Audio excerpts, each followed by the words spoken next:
Hello, everyone, and as always, welcome. My name is Ketchup, joined by Mustard.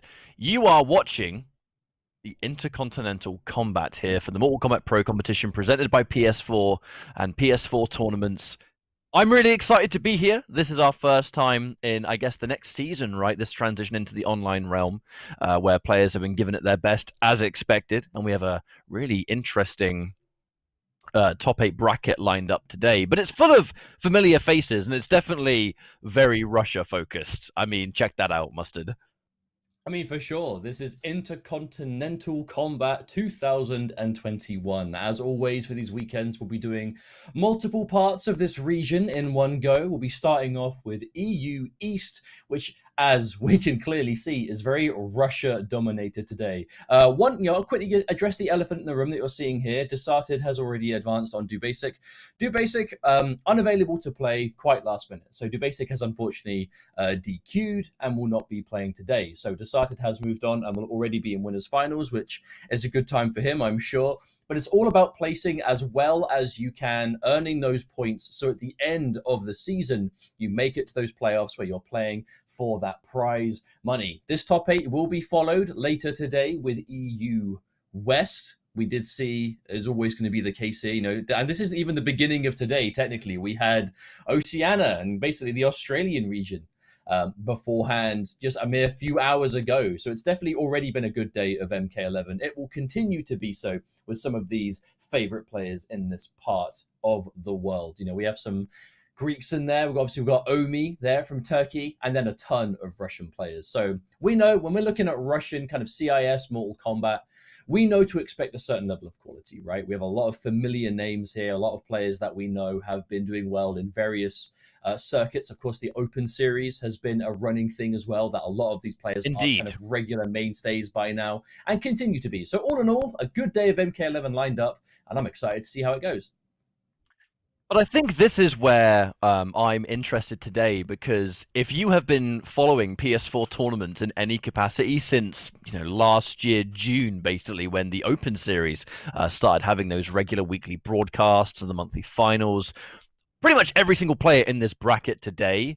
I mean, we haven't had to do any homework because we've been watching them every week for like 8 to 9 months in the Open Series, which, if anyone's interested in jumping in some competitive Mortal Kombat yourselves, maybe you watch today and think, you know what, I'd like to get competitive. I think I play Mortal Kombat. I could do all right. You can. You can go to compete.playstation.com, and the competition center is pretty much your one-stop shop for all things competitive Mortal Kombat, because that website has information and instructions, and it's all done for both Open Series, which is EU and North America, and then Pro competition, what you're watching right now. And it couldn't be easier. This is, Mustard and I have been in the competitive MK scene for like 10 years now. This is, I think, as easy as it's ever been to play in tournament.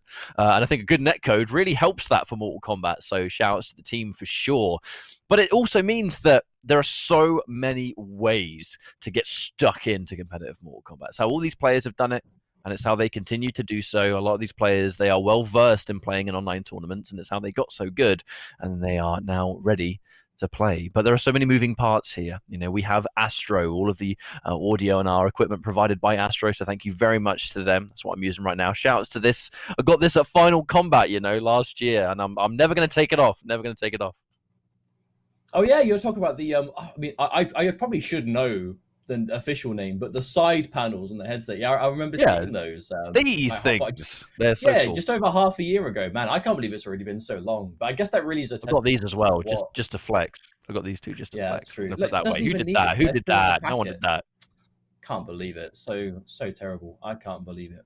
But we are, of course, really happy to continue to thank PlayStation for supporting the Pro competition, which is the one-stop place to find out about competitive MK11 and everything to do with it. The MK11 Pro competition is presented by PS4 Tournaments, which you can see also on the PS4 Tournament Open Series. PS4 Tournaments are weekly competitions that are for all skill levels, so it does not matter if you're a beginner, if you're experienced, you can get involved and start playing for unique rewards. You can visit the PS4 Competition Center, the one destination that has MK content and gives you an inside look at how top players play, tips and tricks for all skill levels. And that's the important thing, all skill levels. You know, whether you're already experienced, whether you've been playing for a while, it does not matter. You know, this is open to all. If you're trying to kind of, you know, dip your toes in competitive for the first time, this is a great way of doing it. And if you want to get involved and you are, you know, looking to become a part of the competitive community, or you're already quite competitive and you want some more things to play in, you go to compete.playstation.com, sign in with your PSN ID, and easily see a list of available PS4 tournaments to sign up, because there are multiple games to play in. MK just happens to be one of the real premier games in that regular competition. But it looks like we are good to go for our first game, Ketchup. Yes. Now, a little bit of insight here. Val and Vityaz, you'll probably recognize they have the same kind of team tag before, so teammates and I can only assume training partners, because every time we've seen them play in tournament, it goes close. But it's also a little bit more unconventional. There's mercies here. There's a little bit of disrespect, which is, you know, banter between friends in game. But the thing is, I can think we're going to have this kind of Sonya versus, which is right here, the air banshee dash, and then we have the haircut. So we have this kind of interesting combination. But in open series, they mercy each other all the time. In pro competition, however, you know, the world tour, are they going to be doing the same thing, or are they going to go all business? That's what I'm really curious about. Well, here's the thing, though, right? Like, we also have to address the fact that Val is currently the reigning champion for this region in pro competition, so already has secured a ton of points. Is going to look to do the exact same thing today, I have no doubt. Val really is a Sindel specialist. We've seen Val in many tournaments through last year, and already going into 21 now. Always Sindel, and always just very different variations, very creative with this character. Truly a specialist. On the flip side, Vityaz, you can see there Val's coach. There's a lot of banter going on between these two players. We've seen a lot of mercies before in tournament. There's definitely a lot of kind of pre-existing knowledge here. Oh, there will be, and you'll notice Val has always got this idea of playing a variation with plus, essentially giving himself the variation of Sindel that he likes and changing the piece of utility that he likes the least with something a bit more important to him, in this case, splitting hairs plus, and that's a round, without question. Keep it simple, no need to overcomplicate, forward 2-1, crash out into the fatal blow, all unbreakable, and we're good to go round 1 for Val. And that's just a threat and danger of that amplified scream. It's such a dangerous tool, Mustard. Always has been. It's definitely her strongest crushing blow. But, you know, that is the benefit of the crushing blow game. You get it, you know, each one once a match for sure, but if you use it at the right time, you don't really need it more than once. And Sindel's a great example of that. The forward roll. Now, ooh, the reverse flawless block. Now, one thing about Val is very animated on wake up. You know, a lot of wake up buttons, a lot of delay wake up into buttons. A lot of like cheeky options to try and really kind of squeeze that turn back. But Vityaz, okay, with just a raw uppercut. Oh, but the neutral jump. I would definitely wager that neutral jump was specifically to beat a forward 4. Because that forward 4 from Sindel is such an infamous mid in this game. It's safe, it's advancing, it does chip. It moves her back to a good range. And a neutral jump on a hard read can definitely blow it up. We saw Vityaz take, honestly, quite a commanding round on the back of it. And the low crush. Okay, Vityaz moving in and Sonya. We've seen a fair few times in recent, kind of last month or so. Vityaz really becoming a player to watch. Oh, but there's that crushing blow. We're going to get a little bit of that damage over time, ticking down. The no crushing blow, but it was still combo. Yo, he still took 330 damage. Yeah, still. Exactly. You ever try and break a combo and you're pretty much taking a B&B anyway. And that is free damage. No meter to amplify, so saving his skin just a little bit. But here's what I'm thinking. Is the match going to be over at the finish him, or is it only going to just begin? Because the I would definitely wager that we'll find out. We are seeing the mercy in pro competition. Top 8 pro competition. Are you kidding me? All right, what's it going to be from here? No, why would we see a return if this doesn't go well? And as it's looking like it might. Oh, surely! Vityaz return the favor. All right, trying to do it, but the wrong range, perhaps. Right. No, I doubt that intention. Vityaz. No, I'll tell you, Vityaz has the fatal blow. That's the thing. Vityaz has the win condition. Doesn't even need it now. Up the forward 4. Val. Whoever does the first Mercy, really, I think for their own morale, has to win, but can't.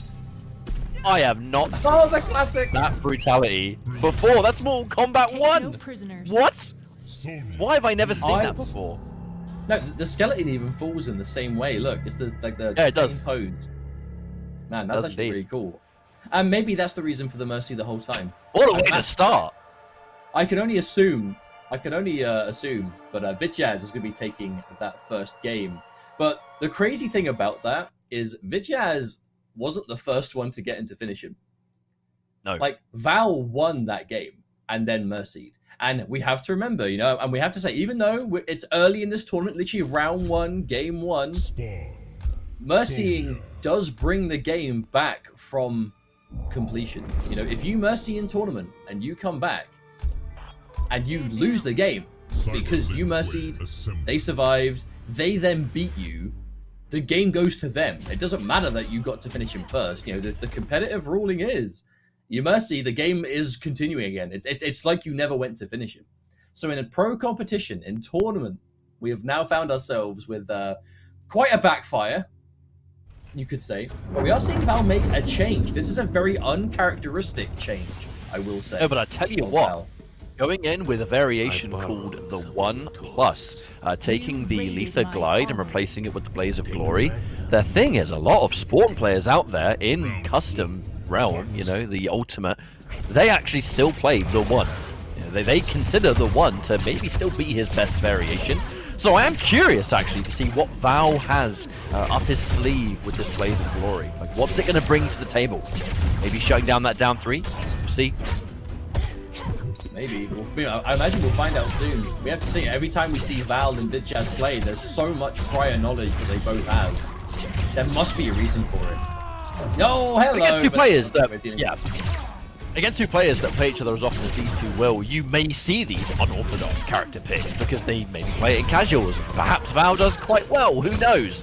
Not doing particularly well in this game. However, there's that immediate back one coming through, and that is that low kind of parry. I am interested to see whether that blows up the Sonya down 3, because if it does, it will lead to a crushing play, which is not too shabby for damage. Oh, that's the idea. Oh, God. Speaking of crushing blows, that's a lot of damage, and the double amp just for good measure, 457 damage, practically half life. Vitjazz is starting this off stronger than you can possibly do, I think. Really trying to open up a button here. Big neutral jump, armor break. Yep, there it is. So much damage coming through already in Vitjazz. Looking to end this one in record time. We're probably going to see a mercy here. It's not going to be over because there's going to be a mercy, but this is one hell of a comeback to make, even for Spawn. You know, he's got some of the biggest combo damage in the entire game. If we're talking practical alone, but this full screen looking to absorb, not going to quite work out. This Spawn has not quite been able to pull it off, has it? Has the mercy, and then the immediate round win, 2.0. Is going to allow Vitjazz to move forward in this set still. I mean, he's doing incredibly well so far, and Val, I do wonder what his next choice could be. Like, is he going to go back to the Spawn? Is he going to go back to Sindel? Like, I don't even know. I don't really know what to expect, but I would assume we see him go back to the Sindel. This actually is the first time I've ever seen Val go away from Sindel in tournament. The first time I've ever seen him pick anything else, because Val has been the kind of player in very recent times. Okay, so Jay, no, we are going to be seeing Emerald Defender Plus. So a lot of players, they basically take Emerald Defender and they swap the up boomerang with the Delia's Dance, which I imagine will be the case here. We'll just see that before I finish. Delia's Dance is becoming such a popular tool with Jay players across the globe. You kind of lose that corner combo potential, but you just gain the annoyance, don't you? Well, Val has been the kind of player to, whenever swapping away from Sindel, it's been to a completely different variation, right? It's fundamentally still been the character, but a very different style.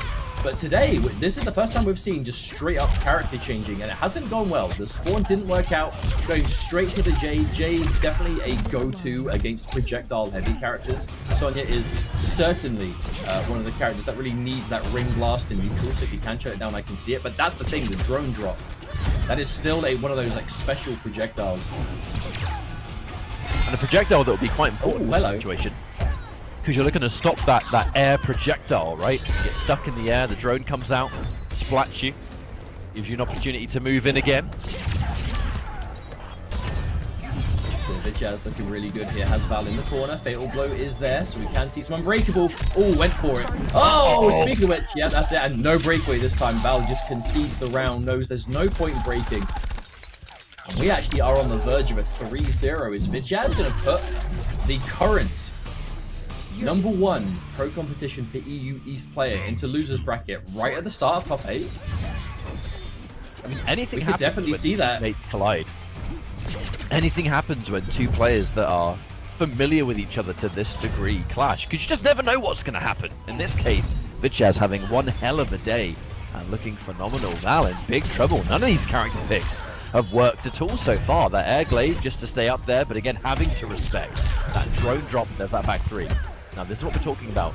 Going into Delia's dance, and they're keeping him standing situation, but a lot of potential conversions you do lose going with it. So it's more, as you said, right, it's function. You know, it's all substance. Well, that's the important thing, right? It's not about how a move looks, it's about what does it do for you. Delia's dance is like the epitome of that, always has been. Speaking of which, Val looking good here. Has a life lead to work with. Oh, hang on. Saying that, though. A couple of bad trades. It's swiftly being taken away, isn't it? Now it's gone. Straight up disappeared now. Vijay's definitely getting the edge on the Val. I think Val's not going to have as many opportunities to maybe pull the trigger on that fatal blow. Vijay's already spending it in round 1, so that's going to be maybe a bit of a secret weapon. Not expecting the air rings as well. Drone drop comes out for another time. A good trade. One bad trade. Vijay. Even chip now. Do it now. Oh! That's it. That is it. And the Mercy. Wait, what am I talking about? This is it. It's not. It's Vijay. Come on. Well, this is actually... This could be quite a deal breaker, though. This is where we're... No, we're going from end of the round. Oh, no, Unbreakable didn't get it in time. No, that was it. If Vijay had gotten at least an uppercut from that up 2, would have been done. Final round. I thought the up 2 was... I thought the down 2 was coming. I thought the uppercut was coming off that. Surely it had to be. I would have assumed that, though, but apparently not. That is... Look, when you mercy someone and you don't realize the clock is super low, we've all been there. Anyone that's played someone that you mercy for a laugh, and then the clock goes, oh no, one of those hang on. ways. Yeah, now here's the issue. Vijay had a set win. This was a mercy on a set win into a timeout. Okay, this is not good. Vijay still looking good in the round, though. But Vijay cannot afford... Oh, there we go. That actually might be enough. Yeah, armor break. Not massive damage, but it's something. And the good thing about that forward 3 armor break is it does push you a little bit further away, where Sonya can keep you at arm's length. And in dominating fashion, Vijay takes a clean 3-0, mercies and all, over the current first place EU East champion in Val. Quite a way to start things off, if I do say so. Oh, absolutely, without question. Now, we've seen this kind of result before. We've seen these players go head to head. Like I said, 2 teammates. It seems there's a lot of banter between the 2 of them, but familiar with each other, and that's why you probably even saw those character changes the way that you did. Because if you play someone enough, something that would be, I think, a bit of a question mark to some players in tournament, or some viewers, I guess, when you are so familiar with that one player that you could play long sets for hours on end with all kinds of different characters. If one of those characters actually works, you kind of go into that set with more prior information than you would with most players, right? So what looks weird actually makes sense in a weird sort of way. But that will be Vijay moving on with, as you said at the beginning of the set, looks like to me, I think I definitely agree with you, Vijay is a bit of a rising star here in the online tournaments, because whether we've seen him in open series, whether we've seen him in pro competition, he's always doing well. And it was kind of the end stage of last year where we started to see Vijay in online tournaments a lot more often. And now here we are, fresh into 2021, and Vijay is able to take out 3-0, the current reigning champ of this side of Interkontinental. 3-0, I mean, that's an impressive result anyway. And Val has been doing damage in all kinds of tournaments.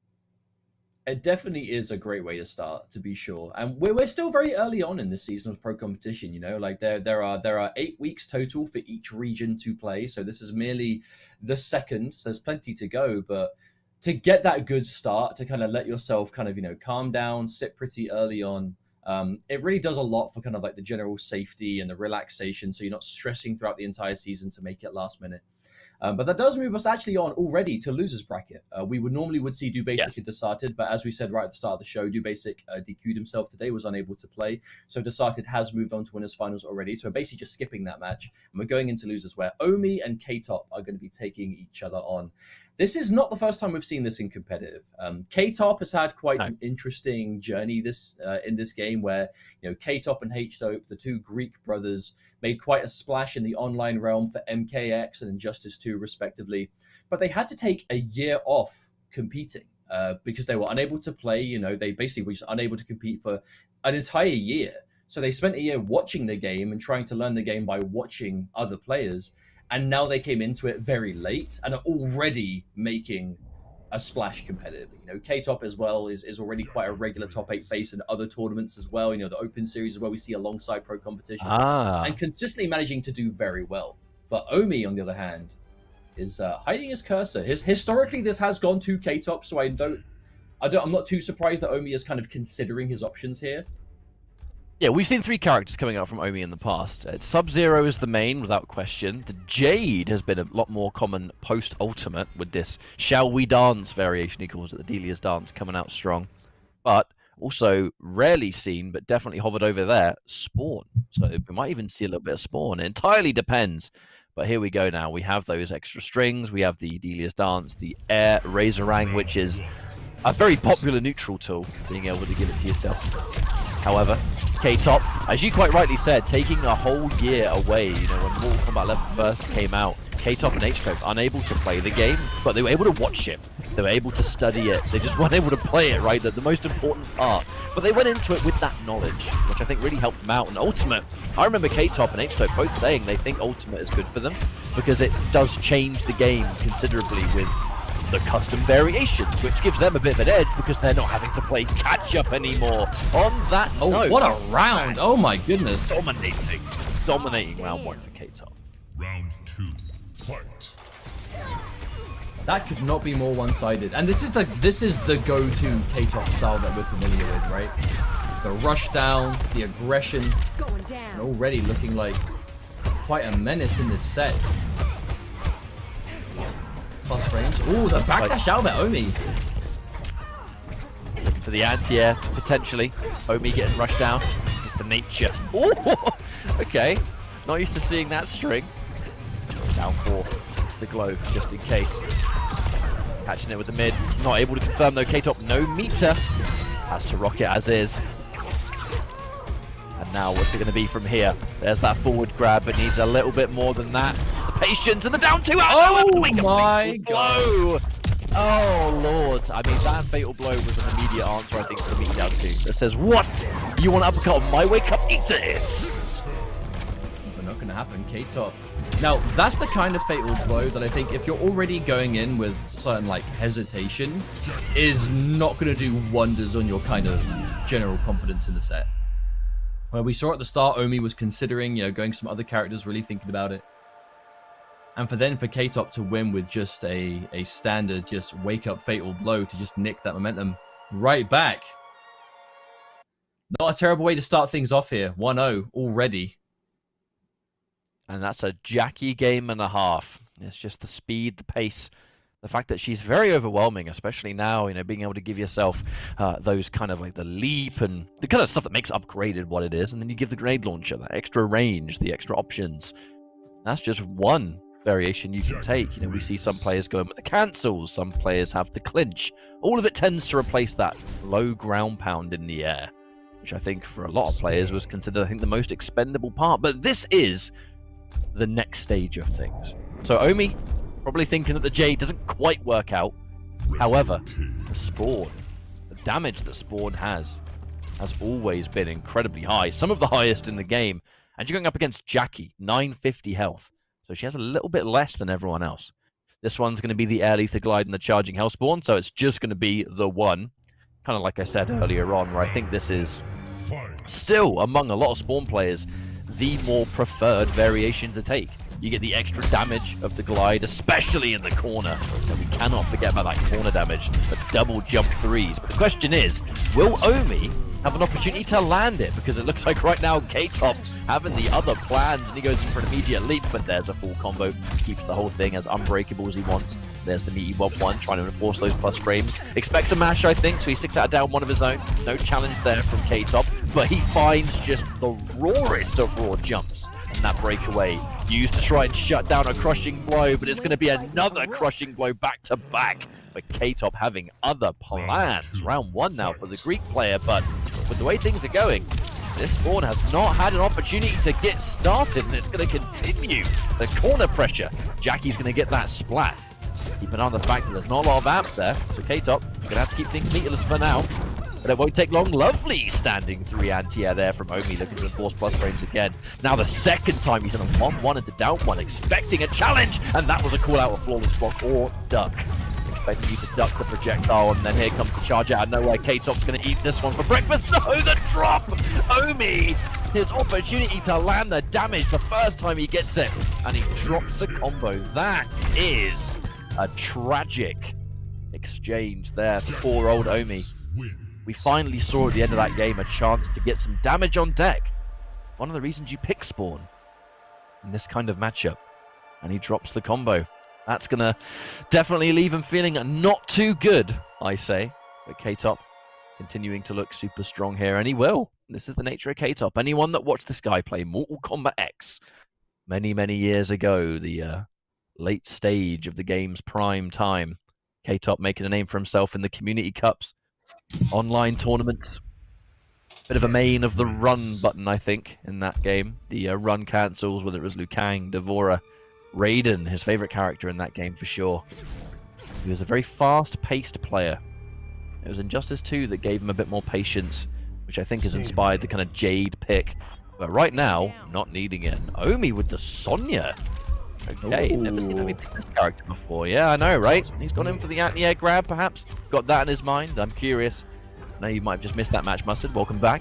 The Spawn was picked and didn't really get a chance to do anything. So a swift 2-0 here for the Greeks so far.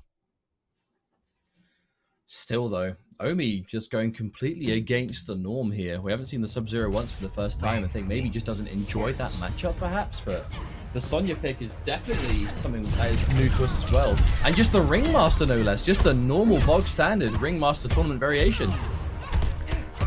You were saying K-Top known for that kind of fast, aggressive style. I know MK11, you know, we all definitely thought it was a bit more of a kind of slower paced, a bit more kind of like a calculated, neutral focused MK. And while there are definitely still elements of that, there are definitely these characters that allow that kind of playstyle to shine. And this kind of upgraded Jackie, the upgraded movement at the very least, really allows for that. And the meaty, just a clean mid meaty Omi getting clipped, and that's going to be a match point already for K-Top, looking fearsome in this set, looking to eliminate Omi without a hesitation. Oh, looking for the anti-air right there. No uppercut to be had. Low's going to connect, but outside of the corner, not much of it. Oh, that down two, expecting the long reach of the jump kick. That's crushing blow. Wow. K-Top, I mean, he's playing like a man motivated today. Looking for even more damage here as less than half of the life left to go. Sonya, another character with the 950, so both characters going to hit each other pretty damn hard, to be honest. Splat. And now what's it going to be? Tries to bait out an anti-air there. K-Top not quite going to find it. But the fact that Fatal Blow's ready for Omi, this might be a saving grace. But the fact that there's one bar of amp here for K-Top, he needs one jump in.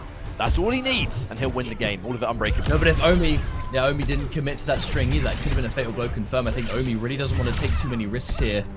He's going to give himself away at this last moment, but he's going to... Yeah, with one single mistimed meaty button. All it's going to take for K-Top to just find that gap, stick out that 9-frame mid, and we are done already. K-Top taking things 3-0 with zero waiting. No need, just all rush down, all pressure, no problem. K-Top looking super good here. But it is absolutely K-Top's speciality to play as fast as he does. And it's impressive stuff. And in fact, he's going to move on now, Omi. We've seen these two players play in the past. I think it's been a bit closer. Really wasn't very close today. Didn't seem like Omi was able to get comfortable with any of his character picks or anything. I know. I actually wonder that the kind of the previous results for how their matches are going is kind of affecting the way that Omi is feeling in the sets, because we've seen them play a number of times in other tournaments, and I feel like the first time we saw them play, if memory serves, the closest match they've had was like when they first would play each other. But the longer these tournaments go on, the less close it tends to be. And I can only imagine that's kind of sticking with Omi now, because Omi, you know, kind of real tried and true Sub-Zero, hasn't worked in the match against K-Top for quite a while. And K-Top himself has definitely been experimenting with a number of different characters. We've seen Fusion from him a lot. We've seen Jade as well. But the Jackie really has been the kind of solid, reliable kind of go-to over the last kind of month or so. And I think that's really where we're starting to see K-Top shine. You know, he's kind of not going around to too many characters now. He's really settled on the one as a, you know, even though I'm sure he plays other characters, he seems to be putting the most time now into Jackie. And with that is coming this next level of kind of just familiarity and just comfort with the character. And it goes a long way with a character that mobile, that fast-paced. And for a player like K-Top, it's a match made in heaven. But that does take us to our final round of the final match of the first round, of Mr. Ramirez versus Sleeping Lion. So another Russian showdown, but a match that, to be honest, we haven't seen the potential for in a while. Mr. Ramirez, I feel like, isn't quite as active on these kind of top eights in recent weeks as we saw, I'd say maybe a handful of months ago. But, you know, that's not to say that Mr. Ramirez has fallen off. I think it's just a testament to how Russia is such a stacked scene right now. You know, I feel like there are more high-level Russian players than we've ever seen in a scene. You know, in the scene for any specific NetherRealm game to now, right? The scene is really evolving and getting better. But speaking of the scene, we do want to give a huge shout out and thank you to Astro, as they are they are the official audio partner for the pro competition. So I'd like to thank Astro for being the official audio partner for MK11 Pro competition. All of our caster audio, as you can hear and I'd say see, but you hear it, right? It's audio, is powered by Astro for the entirety of this entire season. You can visit astrogaming.com to find more information on all of their officially licensed PlayStation audio products, which are available now. And as we now move into our next matchup, ooh, now I was thinking about this. We're seeing the Scarlet, which that will be Mr. Ramirez, who made a debut in Open Series with Scarlet, moved on to Sindel and became quite successful for many months with the Sindel. But the Scarlet was always clean as anything. Sleeping Lion, absolutely the fearless Kung Lao that you fear in the online world. I mean, Sleeping Lion is unpredictable personified. It is so hard to get a good read on this guy in tournament, it seems. And he's done his fair share of damage in recent Open Series events, and now here he is, pro competition, Interkontinental Kombat, EU East. It's no wonder that he's here and this late in tournament, because his Kung Lao is very scary. No, I really do feel like this could not be a more kind of polar opposite playstyle, though. Mr. Ramirez definitely a lot more patient, a lot more kind of grounded with not only his character choice, but the way he plays them. And Sleeping Lion, like you said, unique. No one plays Kung Lao the way that Sleeping Lion does. Still very much about that Lotus Fist life. Oh, you see the breakaway from Mr. Ramirez? And there's the orbiting hat. Sleeping Lion is just a complete machine on this orbiting hat. Like, no one uses Lao like he does. It is a very alternative style, you could say. But it's effective for him. You know, we do see Sleeping Lion successful. Oh, that was trying to get that confirm with the fatal blow, but just didn't have the height to get the button first. Mr. Ramirez tried something there. Scarlet, not known for humongous damage, but a fatal blow on the other hand. I mean, it would have been down one fatal blow. I have no doubt. I have no doubt down one fatal blow was the idea. Just didn't quite get it. Fatal blow's gonna whiff. Looking for a pickup. Ooh, restand. You always forget that Blood Ball restands when they get caught in it mid-air. But now back to this grounded game. This is what Mr. Ramirez has based the entire plan around in Scarlet. Very grounded character indeed. Catches the jump out. Ooh, tries to pick up. No, doesn't get it. Big bulk of damage. Yeah, big bulk of damage would have come from that one. But you can see the danger though, right? Sleeping Lion, the way he plays, especially when he has the lead. Oh no, there's the gel on the poke. Ramirez trying to duck, no doubt. Big jump kick, but no confirm. Maybe expecting a breakaway. So many grabs are coming out right now. And with this, Oh, it's the orbiting hat into teleport. The classic here's the sleeping lion. Yeah, this is the thing for Sleeping Lion. Sorry, not to interrupt, but this is important. Oh, He no, is go on, very Frank. aerial, right? No, but even down to the end of that round, he is a very aerial and mobile player, right? Very much built around having the space, having the freedom of the screen, get the orbiting hat out, and whether it's an orbiting hat into jump, into some sort of whiff punish, orbiting hat into teleport for chip, or whatever comes from that. Scarlet is, on the other hand, is a character that really wants to keep you grounded. Like, she needs to keep you on the floor. But it's easier said than done against a player like Sleeping Lion that insists on being as hard to pin down as possible. And that's where I think we're seeing the difficulty shine through here. You said at the beginning, the clash of styles, and it's absolutely what we're Goro's lair. saw in game one. Mr. Ramirez, the moment he was able to play really well was when he had that solid ground game. It was just, you know, a couple of blood balls, all of it restanding. And from that point, I mean, it was very much a Scarlet game, wasn't it? Whereas Sleeping Lion, second he gets into his flow, it's very hard to deal with. A couple of drops from Mr. Ramirez as well, which definitely doesn't help when you play someone as wild as Sleeping Lion with this Kung Lao. You need to make sure that every catch counts, because you know, you're going to keep doing it. Just like that, 32%. Oh, but there's that blood. The ability to heal a little bit. A Scarlet. That is scary. Back-to-back pokes. That is scary about Sleeping Lion, though. The way he will not... Oh, my no. He misses the confirm. Wow, okay, and there's the Unbreakable. It's a big advantage. No, the way that Sleeping Lion does not hesitate to pull the trigger on both amplifiers of the orbiting hat, right? You always have to expect it, because it could happen. And second kill? Wow. Oh, okay. Mr. Ramirez finds the Unbreakable. Yeah. High. 2 hits into special move, over quarter life, Unbreakable. Not bad. Go Scarlet. Oh, teleport. Looking for a bit of a read on the projectile. Not quite able to get the punish though. But a good round start all the same, Mr. Ramirez. And I have not seen, I admit, I have not seen Mr. Ramirez play this game post-Ultimate. So I'm really enjoying this Scarlet so far. Have to break. That would have been nearly 40%. Oh. Yeah, there's the stagger. Lau jumps in and there's a whiff. I get nervous. Oh, flawless block. Hello.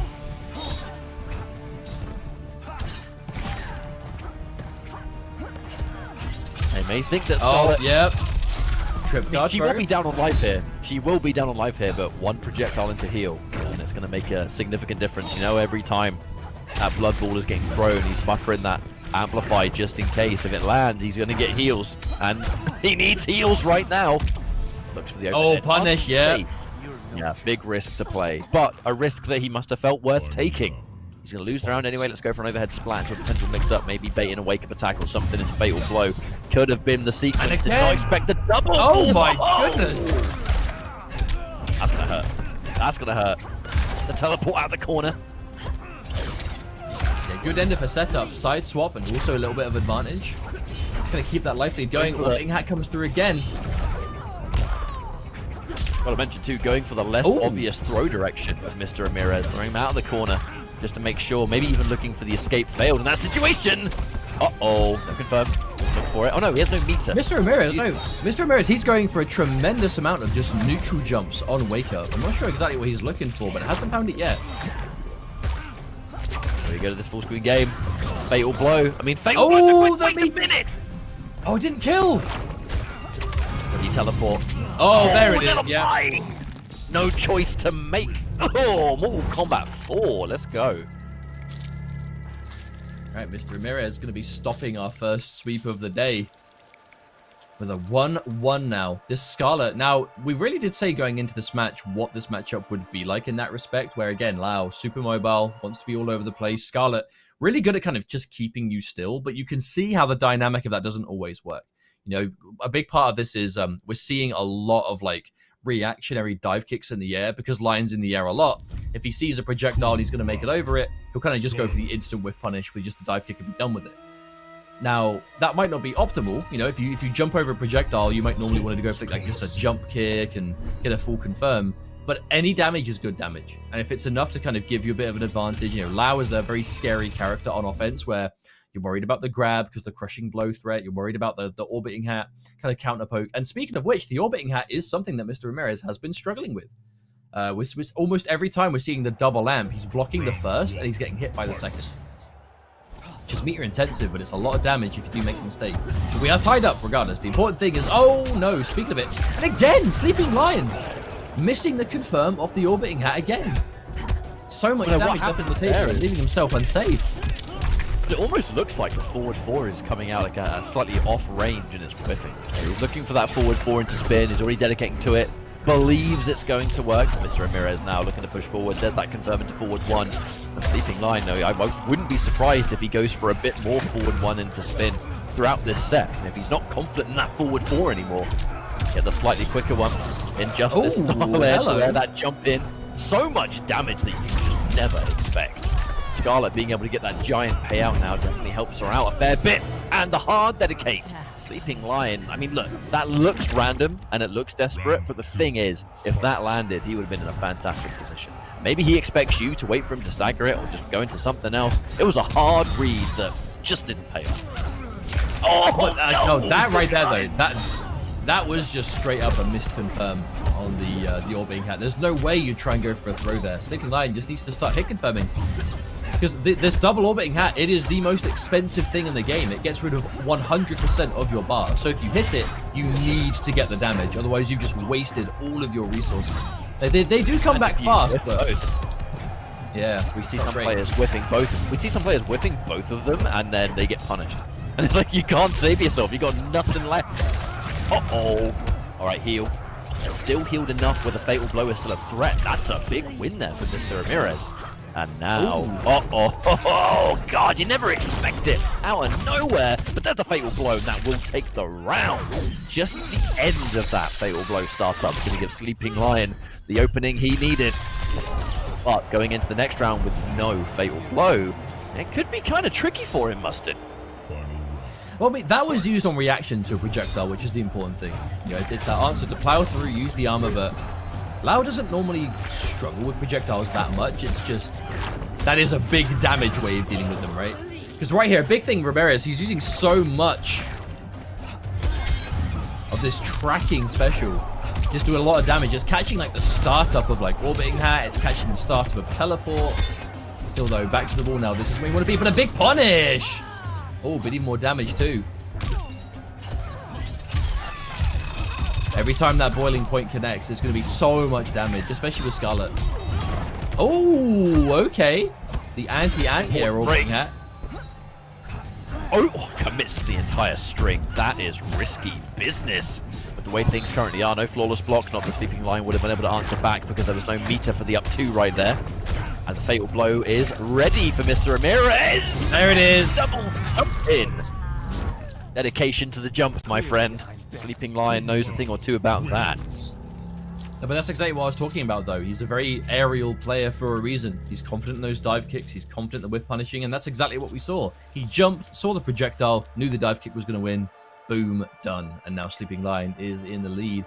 Now, there's a lot to be said for the way that Sleeping Lion approaches this character, right? You know, like, I know it's very unorthodox. It's very chaotic. It's very fast-paced, but the one thing that you can't debate is his results. You know, his ability to take this unique form of Lotus Fist, this orbiting hat style, and make it work. You know what I mean? The amount of top 8s that he gets in this region, the amount of, you know, whether it's open series, here in pro competition, you know, community events, he's a very active player. You know, he's very busy. He's always playing. He's always grinding. And he's really refining this specific style. You know, it's very much like he just plays from the gut, right? We've all seen players like that they'll go with what their heart's telling them. And sometimes it might look like a questionable idea, but if it works, that's the important thing. In tournament, for sure. And that's what we're seeing from Sleeping Lion. And now he's up in the set, 2-1 over Mr. Ramirez. He's a very strong player indeed. Loses round 1. Whoever loses in this round is out the tournament. So if you watch the Open Series, you might be familiar with the Invitationals being an 8-player top 8 with everyone starting in winners because it's technically kind of a new tournament, right? This is a continuation of where we begin. So these players would have been knocked into losers bracket in the qualifying day, and now this is their last lifeline fresh. So you got to make sure you're keeping those mistakes to a minimum. Looking for the double. There's the grab as well. Risky business, but always going to pay off if you get a good call out on this one. As Mr. Ramirez, knocked down. That one knockdown has put Fatal Blow into a very tasty territory, especially after that tentacle. Oh, watch your feet, mate. That stings. Sleeping Lion, though, has his own Fatal Blow, so Ramirez already has to watch out for projectiles. Orbiting Hat, no less. Oh, no commitment. But again, you're seeing Mr. Ramirez, he is just respecting options after forward 4 on block, because he has to. They've spent an entire set with Sleeping Lion. It's Orbiting Hat on block. It's Fatal Blow on block. You can never be too sure. But this will be a match point now for Sleeping Lion. Mr. Ramirez not far away from being taken out of this latest qualifier for Interkontinental. Lovely read on the dive kick, and that is a substantial punish. It's damage you just are never ready for. You get hit by a couple of buttons into that boiling point, and it's BAM! 26%. And it's a grab! Sleeping Lion. Oh, hello. Oh, but again, the double amp. There we get the confirm. I think Sleeping Lion has been missing that little, like, micro wall. Oh, dear. Micro dash. But now he gets it. Oh, with punish, though. Oh, he's looking for the forward 2. Wake up, Fatal Blow out of nowhere. That is the thing. Mr. Ramirez Mustard was on the verge of getting so much momentum back to back to back. Eat this Fatal Blow to steal all of it away, and now with enough meter for one single Orbiting Hat and last breath. This is a scary position. And a win for Sleeping Lion. Give us that second brutality again. Thank you very much, Sleeping Lion. Moving on in this loser's bracket. And Mr. Ramirez, unfortunately, eliminated from this latest edition. But it's great to see Mr. Ramirez back, to be honest. Like I said earlier, I haven't actually seen Mr. Ramirez play since Ultimate released. So wasn't know if he was playing Scarlet, Sindel maybe a different character. So there's all these different potentials, I guess. But it's great to see him back, and I cannot wait to hopefully see him in future top 8s. But good series there from Sleeping Lion, continuing to show why he is a really dangerous player in this part of the world. It is the fearlessness, isn't it? This absolute dedication to the chaotic play. And it's the way that's been working for him for a while, you know? Like, we know for sure that Sleeping Lion, he is a player that puts a lot of time into this game. You know, he's always in the kind of the mean streets of Combat League, and it works for him, and it continues to work for him as he takes out yet another strong player in Mr. Ramirez. I've got to say, though, good to see Mr. Ramirez coming back again today. I think it's been a while since I've personally seen him play myself. I've missed seeing his Scarlet, and I do hope we see more of him in the future. I do say this is merely the second week of pro competition, so we definitely have much more opportunities to see these players. And if you are watching this and you want to get involved, you can as well. You know, these will be taking place for quite a while in 2021, at least over the next kind of, you know, first half of the year or so. And there's a lot more to come where that came from. And even today. But if you want to get involved with support of the pro competition, if you like pro competition, want to go that one step beyond to throw your hat in the ring and buy some merchandise, you can do exactly that. You can rep your realm and visit the pro competition merchandise store. You can browse the apparel featuring your region's league and favorite MK11 characters. You can see amazon.com/Mortal Kombat. This is merely a sample of what you can find on that store. There is quite a lot to choose from. So chances are, if you like MK11 and you're quite a big fan of pro competition esports, you want to kind of like combine them all together and support, this is a good way of doing that. So check out that store. And if you see anything you like, you can do exactly that. But that does mean that our first round of matches is done and dusted. So we're going to go to a short break where we get our next round of games ready to go. Yes, and we'll be back after it. So see you in a few minutes' time where the pro competition for EU East will continue.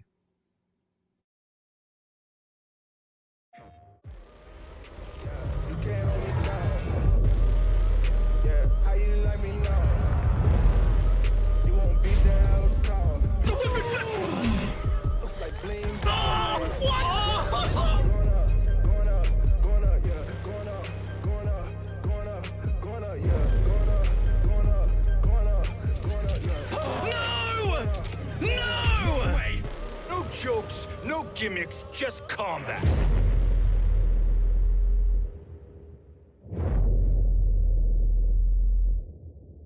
PlayStation. Looking for attention, I don't need the extra tension, cause I'm in the fourth dimension, trapeze high in suspension. Now don't bother with the haters, cause they all be imitators. Real life manipulators, get it back up and see you later. I like me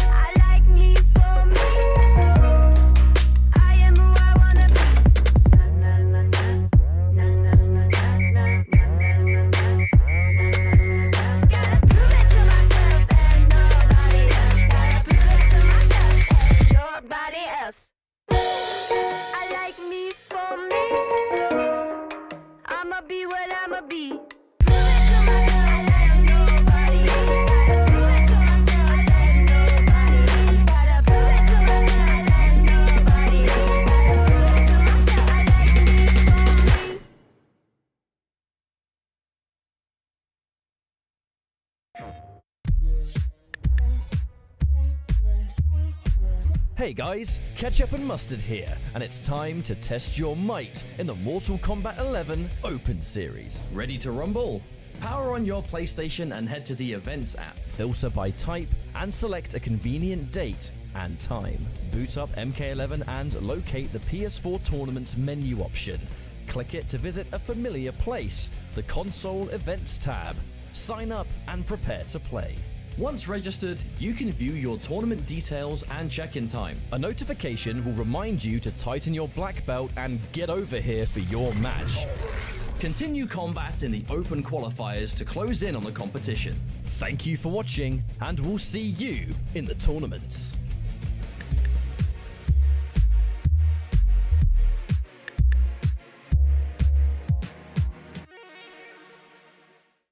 PlayStation.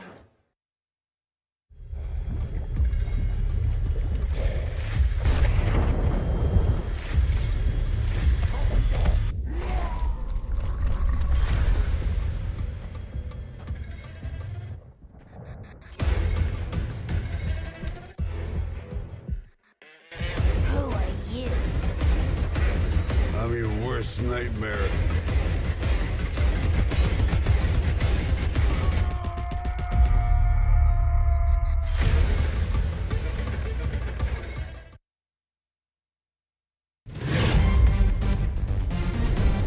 Any ring I step into is mine.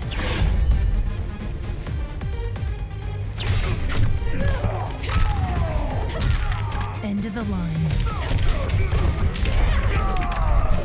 Then this fight is now personal.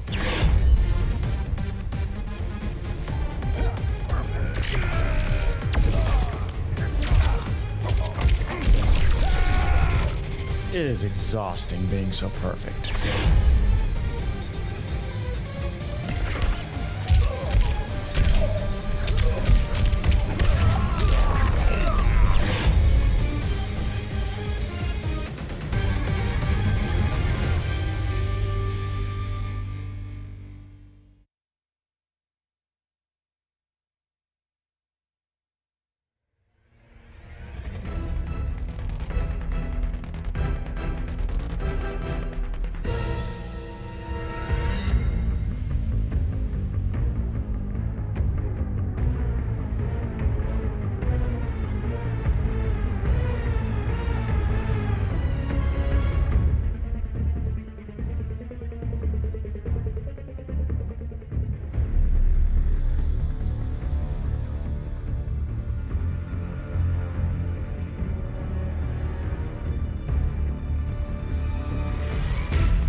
Welcome back, everyone, to the MK11 Pro Competition EU East Week 2 Top 8. My name is Mustard, and I'm joined on commentary now by the one and only Falcon. He is here for the next block of games, and we're going to be switching up a little bit. So it's been a good tournament already, and I'm excited to see how this goes. How you doing, Falcon?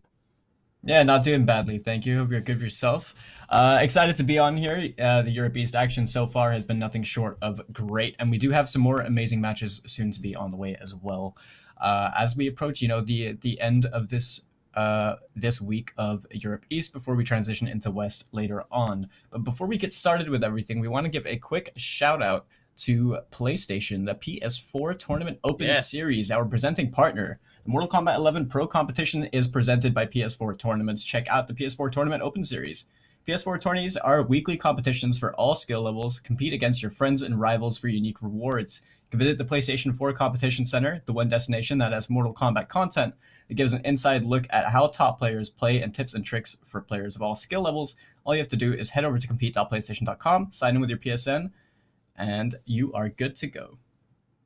If you want to compete in MK, really, now it could not be easier. It's all done through that competition center, both Open Series and Pro Competition, regardless of what it is that you want. And speaking of Pro Competition, we are continuing with today's action. We're going straight into our next round of matches, where we have winners finals decided of Vityaz versus Desarted.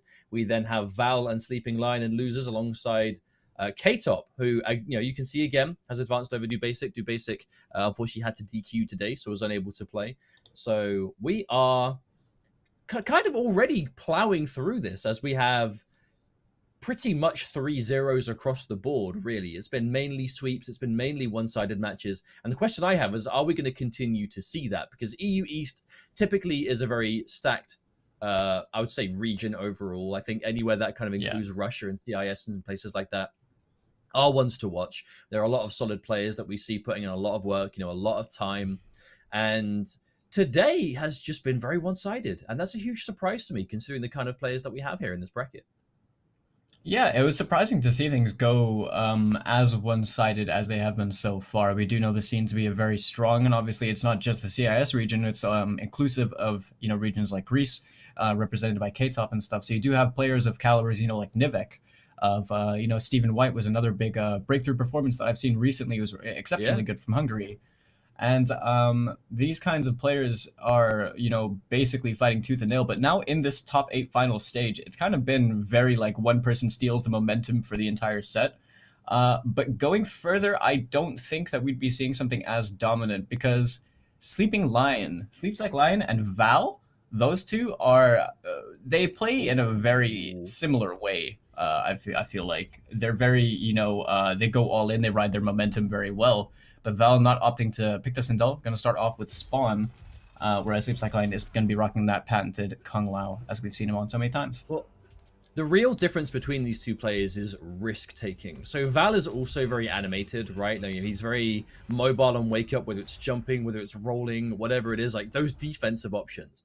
But I feel like Sleeping Lion is much more prone to just constant risk-taking, and sometimes more calculated than others, but risks nonetheless. And that's kind of where I think we might actually see Val sticking with the Spawn here, because there's the one thing Spawn does well, is block something unsafe and punish with a devastating amount of damage. And against Sleeping Lion, I don't think that's a terrible way of doing it, but it looks like Sleeping Lion has actually changed variation. Yeah, oh, okay. So he's gone for the Buzzsaw. This is a unique form of Kung Lao, new to Ultimate thanks to this Buzzsaw attack.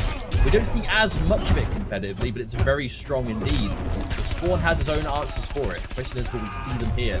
As we see this for the 1+, for the Charging Hell Spawn, the low gun.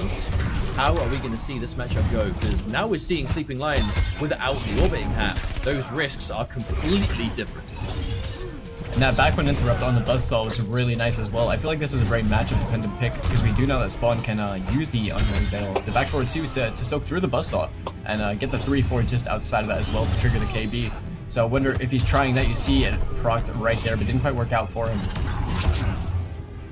He's trying it. Now, I'm actually really curious about this matchup. Sleeping Lion picking Buzzsaw into Spawn. Spawn is one of the characters that has such a good answer versus it on block, but I think this is the real thing. It's the Buzzsaw in the neutral that might be the problem. Ooh, hello, Yeah, that's for up sure. into the guaranteed chip. And Sleeping Lion, honestly, just kind of doing what he needs to do, just make Spawn chase you when you have the health lead. I mean, because yeah, it's like you were saying, just on block, it's really the threatening, like Spawn can blow you up if you're gonna try and, you know, take your turn using the buzzsaw, but if you're just using it in the neutral, it seems to be pretty overwhelming to deal with. Oh, clean anti-air, but didn't have the bar to pick up anything more from it, unfortunately. This is also a lot less meter-intensive version of the orbiting outlaw, so Sleeping Lion is going to have more breakaways than usual. He's going to be able to keep himself safer, and those risks that he takes, he will actually have more breakaways than usual. Oh, speaking of which, I was just about to say. Right, dropping the final hit in the combo, not going to lose too much, but a dive kick clean over the Necroblast. Going to set up the buzzsaw in the corner, but the back one interruption blowing straight through it with a Hail Mary fatal blow. Not going to work out. But a breakaway from Sleeping Lion. A bold one, to be sure. But he's making it work. He still has the corner. Fatal blow has come back. Over the down for the blast chip. Oh, no, not going to need it. The low gunshot. A deceiving amount of chip damage on it, but it hits multiple times to chew through any form of blast break he might have. Yep, and I think that was a pretty favorable trade for Val right there, but he does still have his back in the corner trying to deal with Lau over here. Might not be the most, the best situation you could really hope for, but if he catches in that forward throw, things could be completely changed around. But the scary thing about Buzzsaw in the corner as well, though, is it does, he's still kind of tricky to punish, but he does get big damage extensions. Oh, speaking of damage, crushing blow uppercut from out of nowhere. The Sleeping Lion special. Big lead, big confidence. That's coming in, but already Val. Not the first time he's gone for the spawn today, and unfortunately for him, not the first time it hasn't quite worked out either. Val definitely known for being much more of that kind of Sindel specialist through and through. You know, we do talk all the time whenever we're, you know, seeing tournaments that Val is present in, very much built around Sindel exclusively. So to see him not only not playing Sindel, but Spawn of all characters. We saw Jade earlier as well. Like, Val really is trying other characters today. I do wonder how long these characters have kind of been in the pocket, whether they're like new pickups to try and deal with certain things. Unfortunately, it's not quite working out so far. It's a really interesting talking point because, like, we only really have seen him on Sonya, but sorry, on Sindel, but you very well could have just had like these other characters just cooking in the background, right? That were never really publicly displayed in a competitive setting. But I think that the spawn idea, like in this matchup specifically, is a good idea to have. But I'm sort of questioning the necessity of Blaze of Glory. As I feel like you don't really particularly need it, but I suppose it's really just a playstyle preference. Yeah, I feel like the bulk of this is going to be the charging hell spawn. You know, like no one was picking the one for the glide. You know what I mean? Like, it really was about that big launcher, big damage, and it's a question of what can you put with it to either make the playstyle that you want or make the matchup make more sense. In this case, we've got that low guns. We'll have that parry that should, in theory, work against the down 3 at least. But we don't really know. Big punish. And there's another breakaway. Actually, looks like Val hasn't been able to get a substantial hit so far. Sleeping Lion, okay. Spending the fatal blow to start this comeback. To get the side switch of the 1-2-1 first. But no, mind. He side switches with his fatal blows. He's actually going to lose it again. He has 1 bar. Oh, the cheeky cancel as well on the low gunshot. Getting away with that one. Now Val in a really good position to try and close out the round, but Sleeping Lion, he's down on that fatal blow, but he does still have some KBs he could cash out on. One good situation could be all he needs. Oh, empty jump forward four. This is what I mean. When I say that Sleeping Lion has this unique style, this is exactly what I'm talking about. He just plays from the gut feeling. If he feels like it's going to work, he's going to do it. And it worked. That was a full comeback from Sleeping Lion. But I do think you have a point. I think the Blaze of Glory, we're not really seeing it make too much of a difference here right now. You know, like, it definitely is going to give you elements of, like, I don't want to say mix up, because, like, back 1 low gun, back 1 2, like, it's fuzzyable. It's not an overhead low for sure. Yeah, for sure. I think if anything, it might give you more fireballs on block. Because where you would normally want to crouch fireball, you might not be able to crouch the gun. It's just the question is that another thing that you can react to or not? Yeah, that's a good point. I hadn't even thought about that. But over here, Sleeping Lion honestly just establishing as much corner pressure as he needs to. Jumps himself into the corner though. Trying to challenge on the +2, but right now he is holding all of the pressure. Val with a pretty good health lead and 1 more hit. Well, a successful hit confirmed to just be the end of him. Doesn't go into the charging hell spawn. Oh, okay. No, I like that.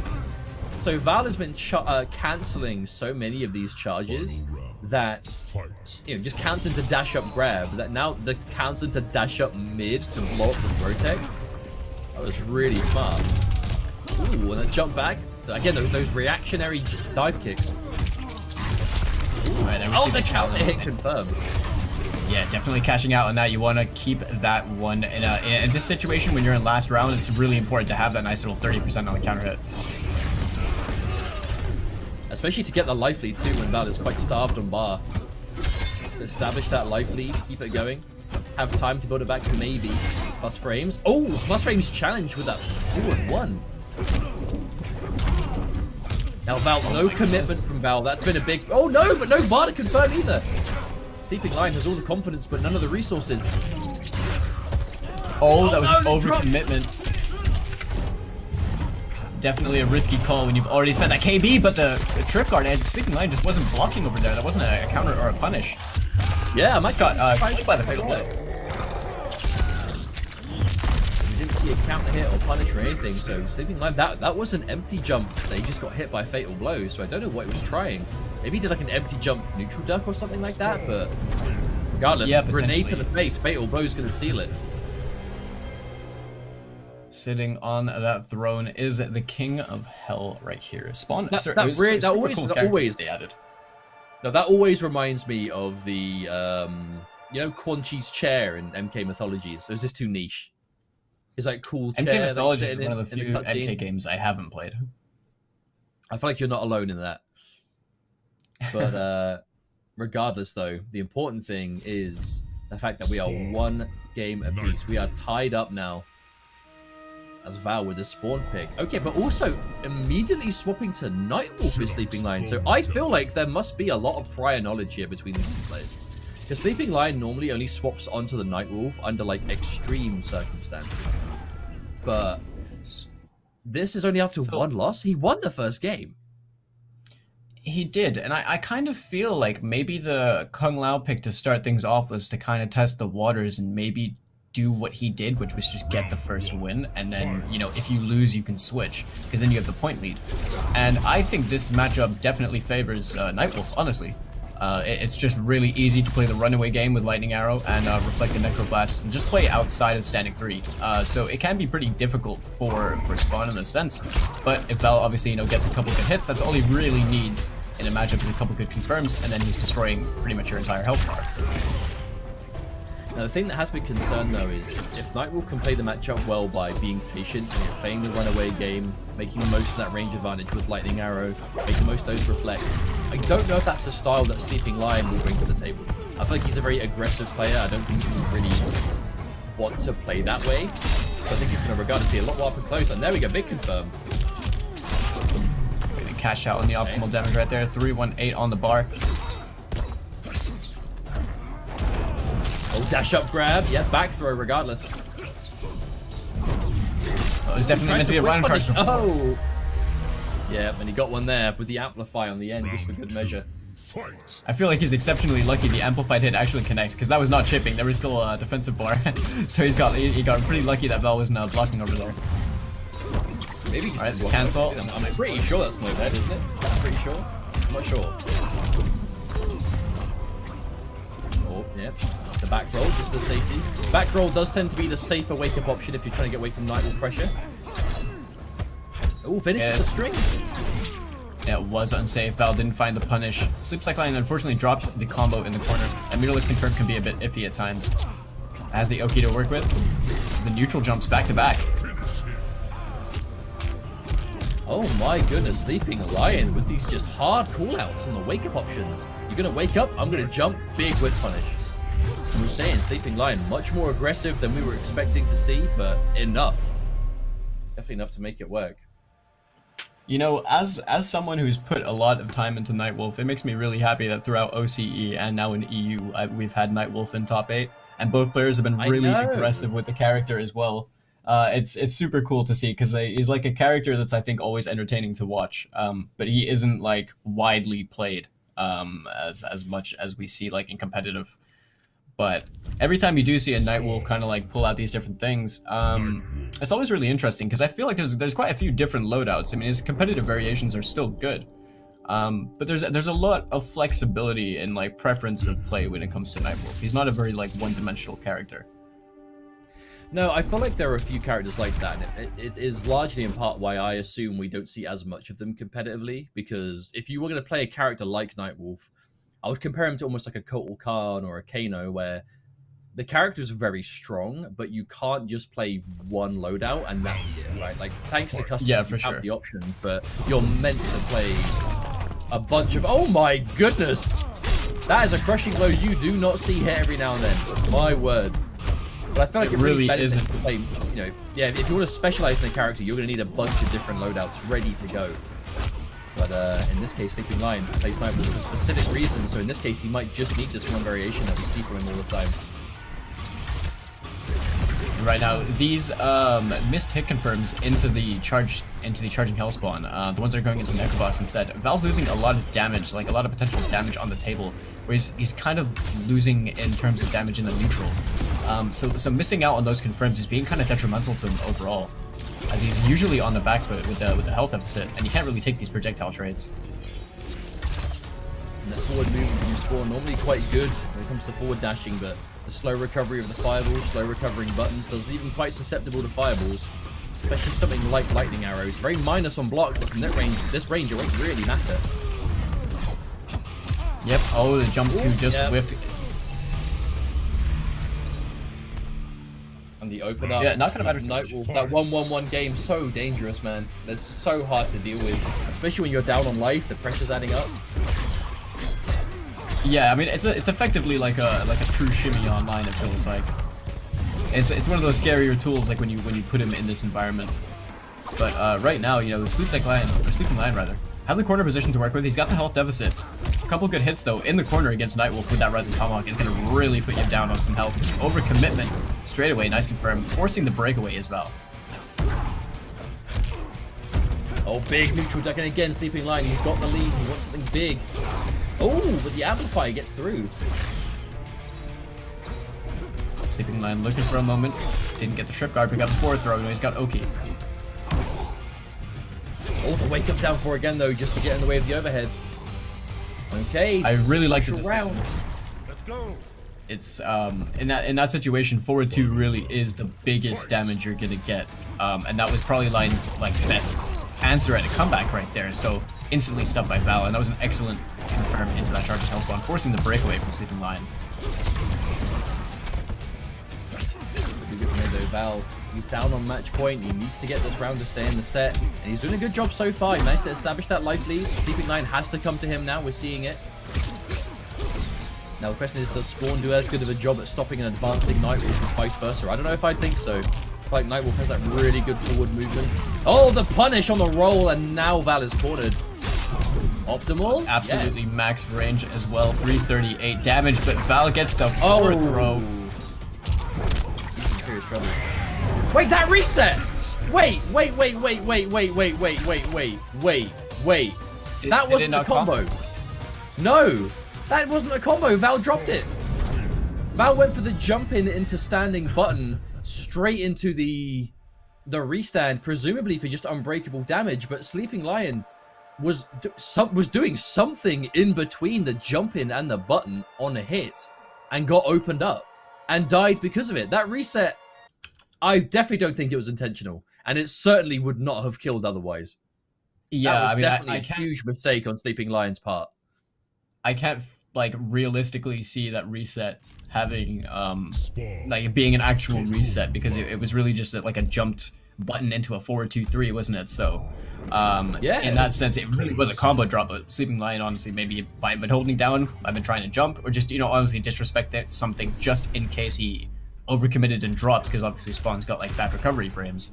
Might have been looking for something over there and kind of just trusting the guy. I don't know. What we saw Val go for was the highest unbreakable damage, so I can only assume that's what he was trying to go for. But Sleeping Lion, he's going to have to shake that off. A huge mistake, to be sure. We're in loser's bracket. You're losing here means you are done. You're out of the tournament. Oh, there's a really nice challenge as well. On match point too. He's switched over to the orbiting hat now as well. Not rocking the same buzzsaw that we saw earlier on, as he's gone over to Kung Lao instead of Nightwolf this time. But to see Sleeping Lion spend all of his bar on the double orbiting hat and then immediately do a dive kick on block, that really is a testament to the risks that he is willing to take, especially this late into the set. That one was a whiff punish. That one is a bit more, less risky, as you can see it. Yeah, for sure. He really likes these jump kicks in the corner as well. Val finding it a bit difficult to deal with. That's enough. That is. Oh no, not quite. Oh, there it is. Just a jump forward. When you've got that much bar, Sleeping Lion's not going to be afraid to throw out dive kicks, whether it's for mobility, whether it's for chip, whatever it might be. And yeah, fireball. Okay. Alright, Val just playing it with his space. Doesn't need to commit to anything. Has a nice health lead right now. The bar is slowly regenerating. Almost getting that amplified necro shot back. Blast, rather. I feel like that's where a lot of the damage is coming from, though. No, that really is where Val is getting most of his damage. Is just this kind of runaway style of fireball, more so than anything else, because that's what's doing the job. Sleeping Lion is definitely getting clipped by a ton of these fireballs on the way in, and I think Val has realized it. You can really see the Sindel player in him, can't you? That kind of general approach. Yeah. Alright. That's a lot of chip. Don't have to worry too much about being punished as well when it medias like that. But didn't get that punish on that throw whiff, and now it could spell disaster for him. And Sleeping Lion has him in the corner, gets a throw counter. I see the fatal blow as well. Not even going to need it, but...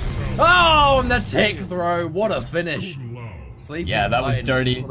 Yeah, that was one of the most unflattering positions you could be thrown in this game. I don't know.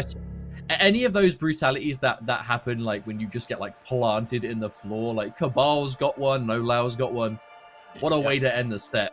And for the first time in that set, actually, we saw Sleeping Lion go to the 2-floor king, that Sleeping Lion standard variation, which is basically just Lotus Fist. Again, it's the orbiting hat and the double orbiting hat. So Sleeping Lion, I will say, commendable to see him being a bit more experimental in that set, where we saw him going for a lot of options that I don't think we normally would see, where it's, Buzzsaw Kung Lao we haven't seen from him in months. I say months, it's not even been months since customs became a thing, but a while. I'll say that. It's been a fair old while. And then the Nightwolf, of course, and then right back to the Kung Lao without hesitation. Like, I think we're definitely seeing a lot more experimentation. And I like that. I feel like this is the best version of MK11 to get experimental. Whether there are other characters you want to play or specific variations you want to try out or moves, this is the best time to do it because everyone's been putting in that kind of moment, and I think this is where you'll see the rewards really begin to appear. That time is going to really see success in the long run, as we've seen from a lot of players that have been playing the board really in this version. Yeah, Ultimate honestly really did bring a lot to the table with customs, being introduced into the meta in the competitive environment. It's really opened up a lot of horizons for people to really pick and choose what is comfortable for them if they might not have gelled really well with one of the preset tournament variations that have already been established in the game, which is great to see. Honestly, I see some really interesting custom Shao Kahn loadouts these days. And that's always great to see. They're taking his best tools and then putting them together. And that Wrathhammer is honestly a pretty good projectile. So you start to see things where characters that were usually regarded as maybe not so great. Now I'm not directly referencing Shao here, but things like RoboCop has some pretty comfortable custom variations and stuff like that as well. I would say he counts. No, I definitely think Shao Kahn is in that kind of bracket. I definitely think he's kind of one of those characters that doesn't have a tremendous amount of overall custom moves, but the ones he can put together, they are good for him. They do help him, albeit not in as much ways as other characters. But speaking of help, we would love to give a humongous thank you once again to Astro Gaming for being the official audio partner of the MK11 Pro competition. All of our caster audio is powered by Astro for the entirety of this season this year. You can visit astrogaming.com to find more information on all of their officially licensed PlayStation products, which are available now. But as you can probably hear, we are moving on to our winners finals, which is going to be the first time we're seeing Desarted for the day. Desarted versus Vityaz. This is going to be another one of those Russian showdowns. It's going to be Sonya on Desarted versus Shang Tsung of Desarted. Now, Desarted is one of the most interesting players, in my opinion, to watch in MK11 Ultimate. His, just again, ability to like have a ton of different loadouts and variations for Shang Tsung to cover the entire roster. You know, he has as many as he needs to cover the whole game. You know, matchup-wise, whether he needs certain moves here or there, he's got it covered. And with that comes a lot of variety. He's a very diverse Shang Tsung player. But still, this move right here, that lift, the force lift, that is the bread and butter for Desarted. Where he gets the most of his confirms, his damage, his jump kick game. So much reward from that. Yeah, definitely. Desarted a very patented Shang Tsung player through and through. Now this is the, you know, the really like calling, the when you have a character specialist that just has like all these loadouts, like you were saying before earlier on, having all these loadouts just to cover the various different matchups, and Shang, obviously, you know, a character that's still strong and honestly can benefit quite heavily from custom loadouts, because yeah, I mean the standard, right, the eruption and shake is already threatening enough, but a player like Desarted, who started out in Soul Eater, definitely favoring that Ermac force lift and making good use of it. But think about it, like, Soul Eater was effectively the same kind of approach that customs are doing now, where it took away, you know, to play Soul Eater, took away the corpse drop, it took away the morph, that only left you with the fireball. So if you were playing Soul Eater, you're already playing Shang Tsung very different to everyone else to begin with. So to go for custom, it's like a extended version of that playstyle. Big punish here, force lift, we can see the fatal blow. No, we're just going to go for damage, and now the fatal blow will kill on cash out if Desarted so chooses. Will we see it? Ooh, hello. Right now, just trying to play the corpse drop game from full screen. Oh, and there's a trip guard. Mission accomplished. But the corpse drop has kind of historically been the projectile to give Sonya the biggest problems. However, you know, it has received a damage reduction in ultimate, so I'm not sure it will be the same, but oh, the slide KB. Desarted with the range. Side switch for good measure as well. Not a bad way to play this one out. That was really good presence of mind, knowing that he would get the KB. I'm pretty sure he knew that he would get KB from that range as well. That's why he let it rip straight away when the round started. Yeah, for sure. And he has a very dominant health lead right now. There's no way that was just randomly done by Desarted. He saw the range, he knew it was KB distance, and he went for it. A big jump kick. Is there a better way for Desarted to end a game? You know, Desarted, the kind of self-confessed jump kick master with Shang Tsung.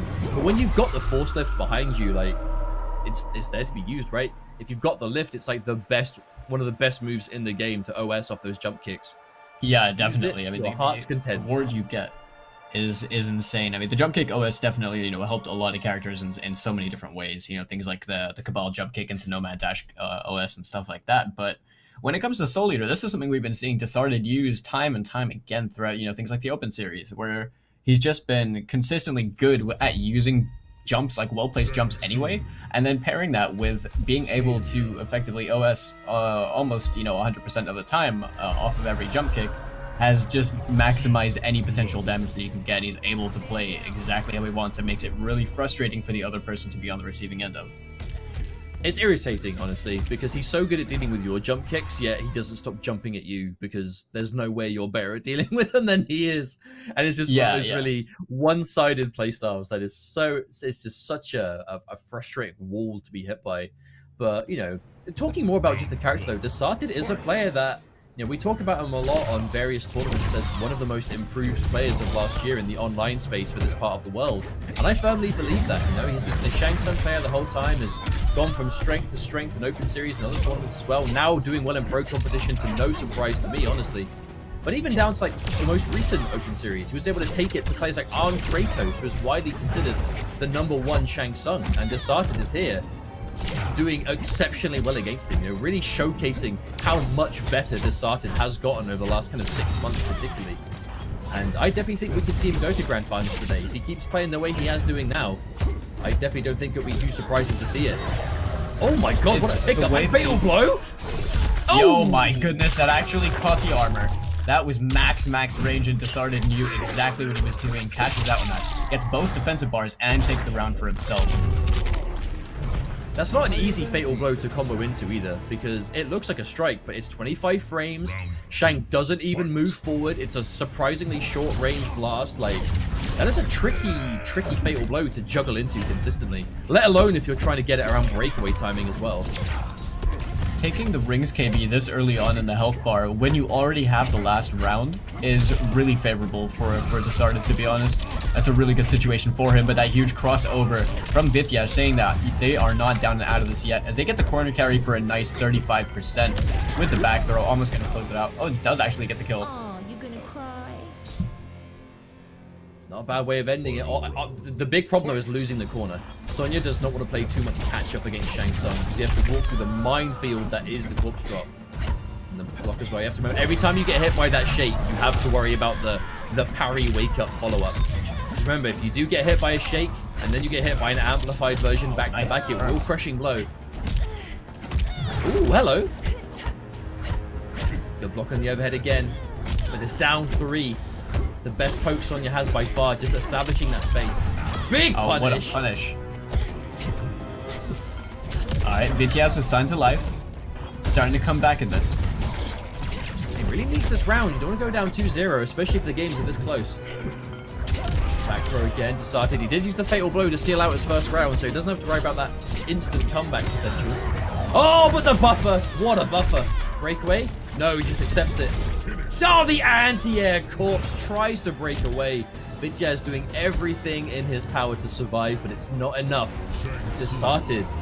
Now, one thing that I absolutely love about Desarted, and I definitely don't want to feel like I'm putting Warlock players like on blast, but because Desarted kind of really learned Shang Tsung with Soul Eater, or like really optimized his Soul Eater Shang, I feel like when you're playing Soul Eater and you don't have Ground Eruption, you need to use more of Shang's kit to kind of really explore what the character can do.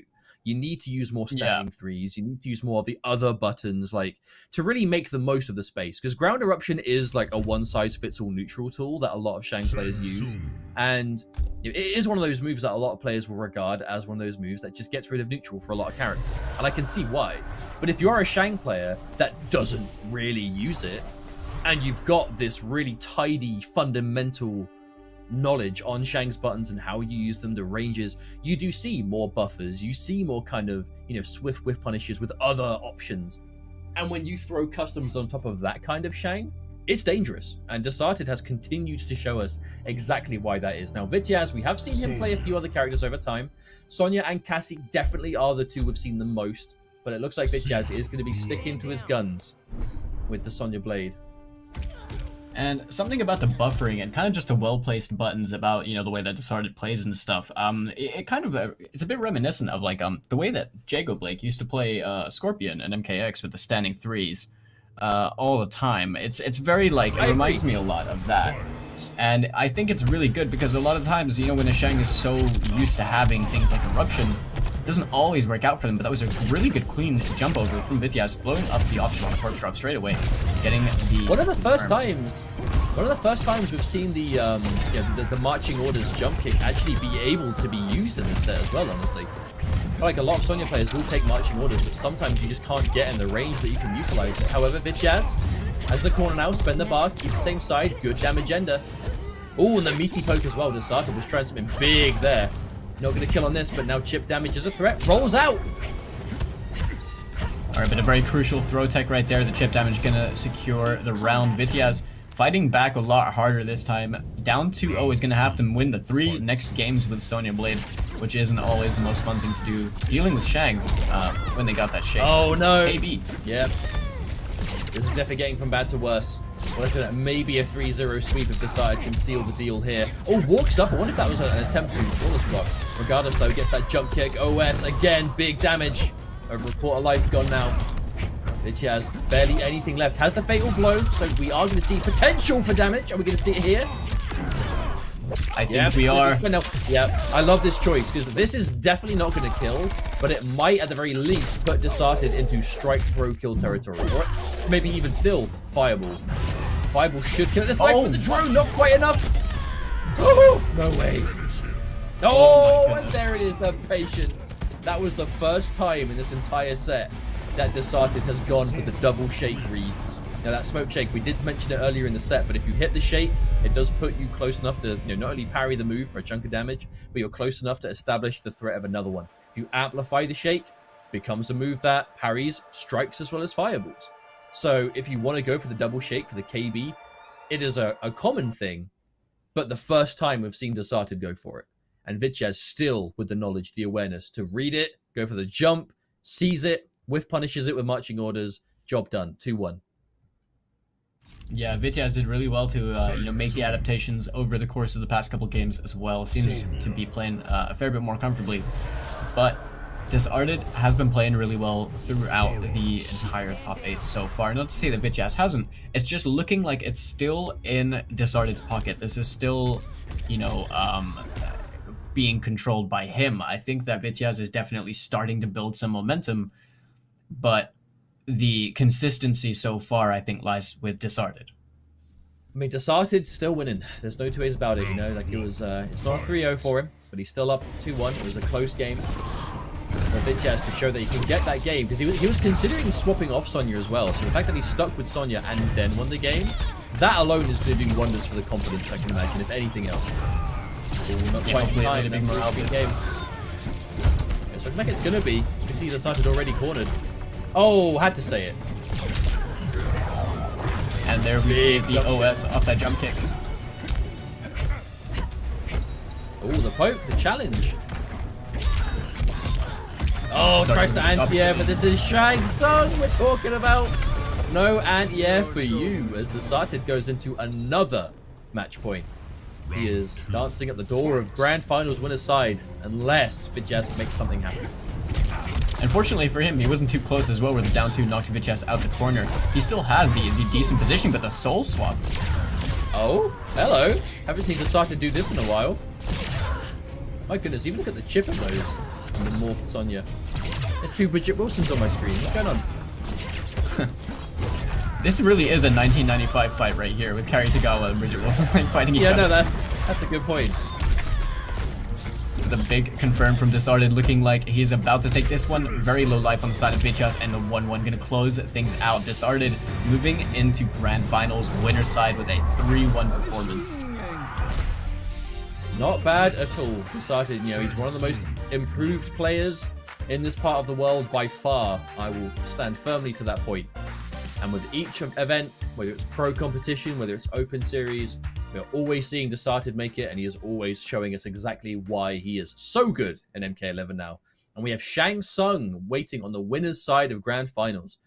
And that's one thing that I've really enjoyed so far, in pro competition across the board is, like, we're all seeing tier lists pop up. We're definitely seeing now Ultimate has been out for over a month. We've seen the new characters. We've been playing on this patch for a while, and we've seen customs get their competitive kind of official competitive debut.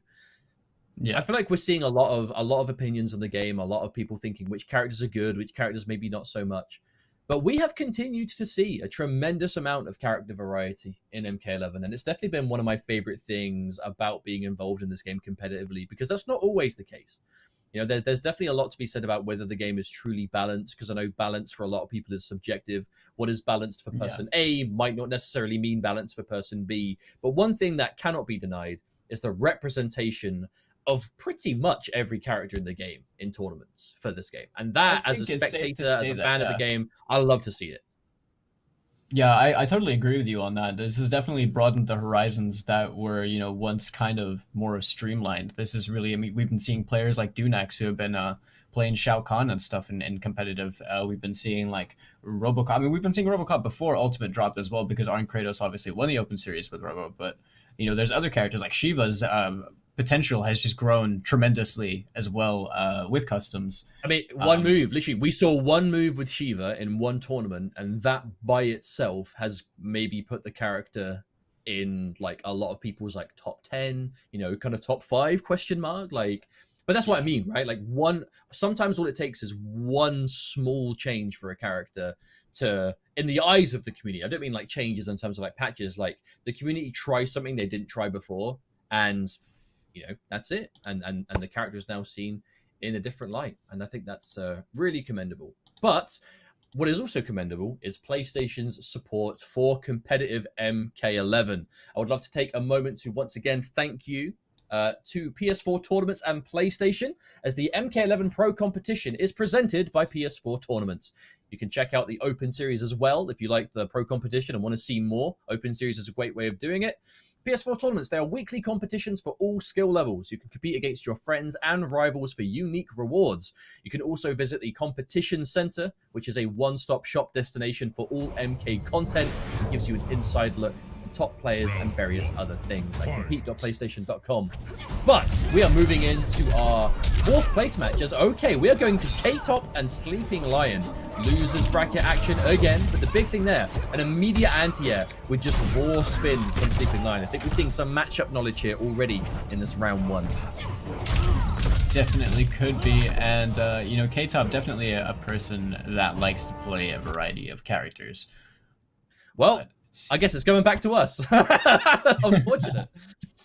But no, you are right. K-Top has definitely played a bunch of different characters over time. An unfortunate connection hiccup there. We'll obviously wait for an admin decision as to what happened and what's going on there. We'll get the lobby remade, and we'll resume very soon. As you know, this is we have good netcode in MK11, but online can still be online at times. You know, sometimes you are at the mercy of player connections and internet. You know, we've all been in that situation where you're just at home and your internet just goes down for a few seconds. If you happen to be playing in a competitive tournament at the time, not the best time for it to happen, but, you know, it happens sometimes. We do our best, and we'll get you back into the game as soon as possible. We will. And, you know, something that you were, I kind of want to touch on something you were saying earlier when we were watching the winners final set about Disarded. And Disarded, as from what I remember, was effectively the student of Arn Kratos, which explains kind of why he's been, you know, leveling up so much with Shang. But it's really like, I can't express this enough. There are certain players within EU across the board, East and West, who we've seen level up tremendously because the grind is very evident. You know, players like Sleeps Like Lion have been progressively just getting better and better, more consistent across the board. Omi is a name that we're seeing a lot more. Mr. Ramirez that we saw earlier as well. And, you know, K-Top, returning player from what we knew from MKX and everything like that, has come back and still, you know, just really strong. And I like the horizons that we have now, and also the new competition that's starting to come into the forefront that we didn't really have as much of before on this level, where it was so back and forth, you know? Yeah, I really love this. And to be honest, I never saw myself being able to say this, kind of like, you know, with how last year was shaping up to be. But I say this a lot, and I'll say it again. I feel that the MK community, you know, whether it's the players, whether it's, you know, you lovely viewers at home, whether it's commentators, you know, like everyone involved in competitive MK definitely fell on their feet last year, you know, with how things have been going with competitive for not only MK, but all fighting games. You know, the FGC is one humongous community, but it's very offline focused. You know, these major events, it's very much about in-person live events. And with the world situation stopping a lot of that from being able to happen for safety reasons, it does mean that online was going to be the replacement. And it looks like K-Top is back in the lobby, so we'll find out exactly what happened there, whether we're going to a restart or whether the score is affected. We will get confirmation very soon. Now it's the opposite way. So I guess we're not quite ready to go back into games just yet. But what I was saying is the fact that with what was happening last year, the fact that we've been able to kind of keep up with constant tournaments, whether it's not only things like Open Series, now Pro Competition, a humongous shout out to the community, you know, the community side of MK11 for the amount of exhibitions, show matches, tournaments, whether it's leagues, whether it's one-off things. There are too many people for me to highlight and thank in the NRS community that do this. You know, there are a lot of community contributors that really bend over backwards for the MK scene to provide this kind of online competition. And with the sheer quantity of online events that we have in this community, does come the players that really seize those opportunities with both hands. They enter every event, whether it's a smaller community thing, whether it's a larger community thing, whether it's more official things like Pro Competition here and there, Open Series, whatever it is. If you're constantly playing, you're constantly competing, that practice is inevitably going to add up. And you will look back at tournament footage from like 6 months ago and see, wow, I'm way better at this game. And everyone else is going to see that too. And I feel like there are players like the Desarteds, the K-Tops, you know, in North America, we have players like the Mighty Unjust, you know, that really are the epitome of that point. And I love to see it. With how last year was going, the fact that we're in this situation as a community, as you know, with the player base, I'm super happy about it. It only really feels like it's grown since then. It's like the offline rather the fact that we couldn't really go offline hasn't hindered the community growth. Seemingly, you know, we've always got things running in the scene, which is honestly, like as you said, just great to see. There's so many individual parties out there that are doing so much for the community and for the community growth, and really just a lot of positive reinforcement because they're pushing the game that they like playing. And hey, that's shout really out what to it all comes of you down guys to. out there. You know who you are. There's a lot of you folks out there that you do exhibitions and tournaments, and you know all the support. You know who you are. Thank you very much from us to you. We appreciate it as a community. We do hope we see more of it. As you are right, the community never slowed down. You know, we are. I mean, here we are. We're talking on pro competition online. You know, we are having open bracket tournaments, free to enter. We're getting, you know, what was it, 800 entrants for North America East last time? I think it was the first week of North America East. It was like, what, 800 signups in total? Like, there's a lot of people playing. Yeah, something ludicrous like that. A lot of people playing in these tournaments, but honestly, since you know, the economic climate in the world changed pretty drastically, I think everyone who is seizing these opportunities to just keep playing online tournaments, regardless of how they do, regardless of how they feel necessarily about the online environment, is only going to be beneficial. Like, I've been keeping a close eye on certain players within Europe who have really been grinding on this downtime, so to speak. And they've only been improving closer and closer, like reaching towards their goals. And that's great to see because it's a valuable experience. By the time offlines come back, who knows? Maybe you'll play better than you were playing it online, just because you're. I would wager 100% that that's going to happen when we inevitably go back to being able to go offline again, whenever that may be.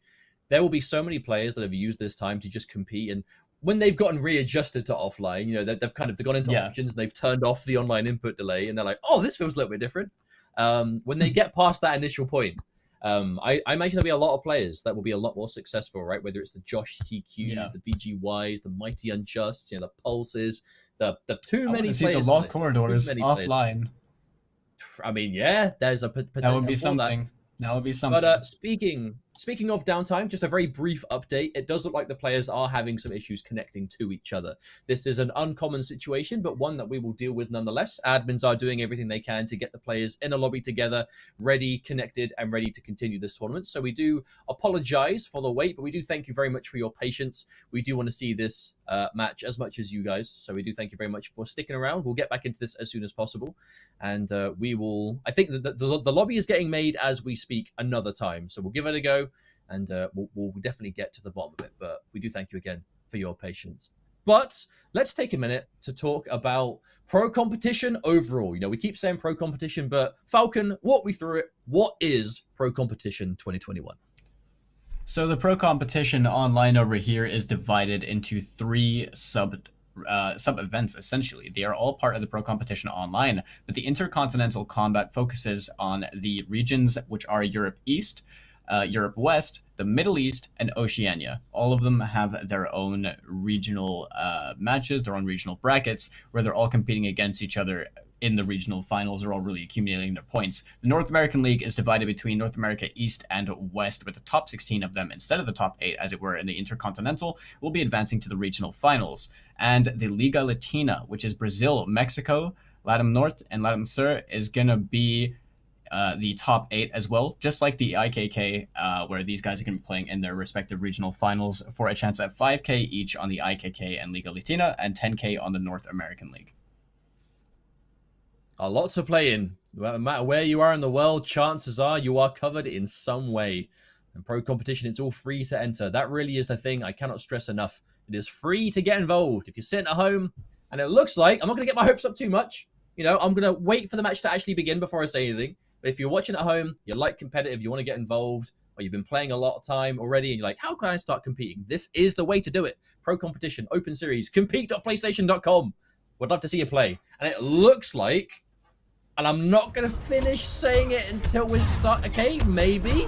I think we're good to go. Yes. All right, I'm going to say it definitively. We are going. Here we go. Loser semifinals. Winner of this is in losers finals to fight.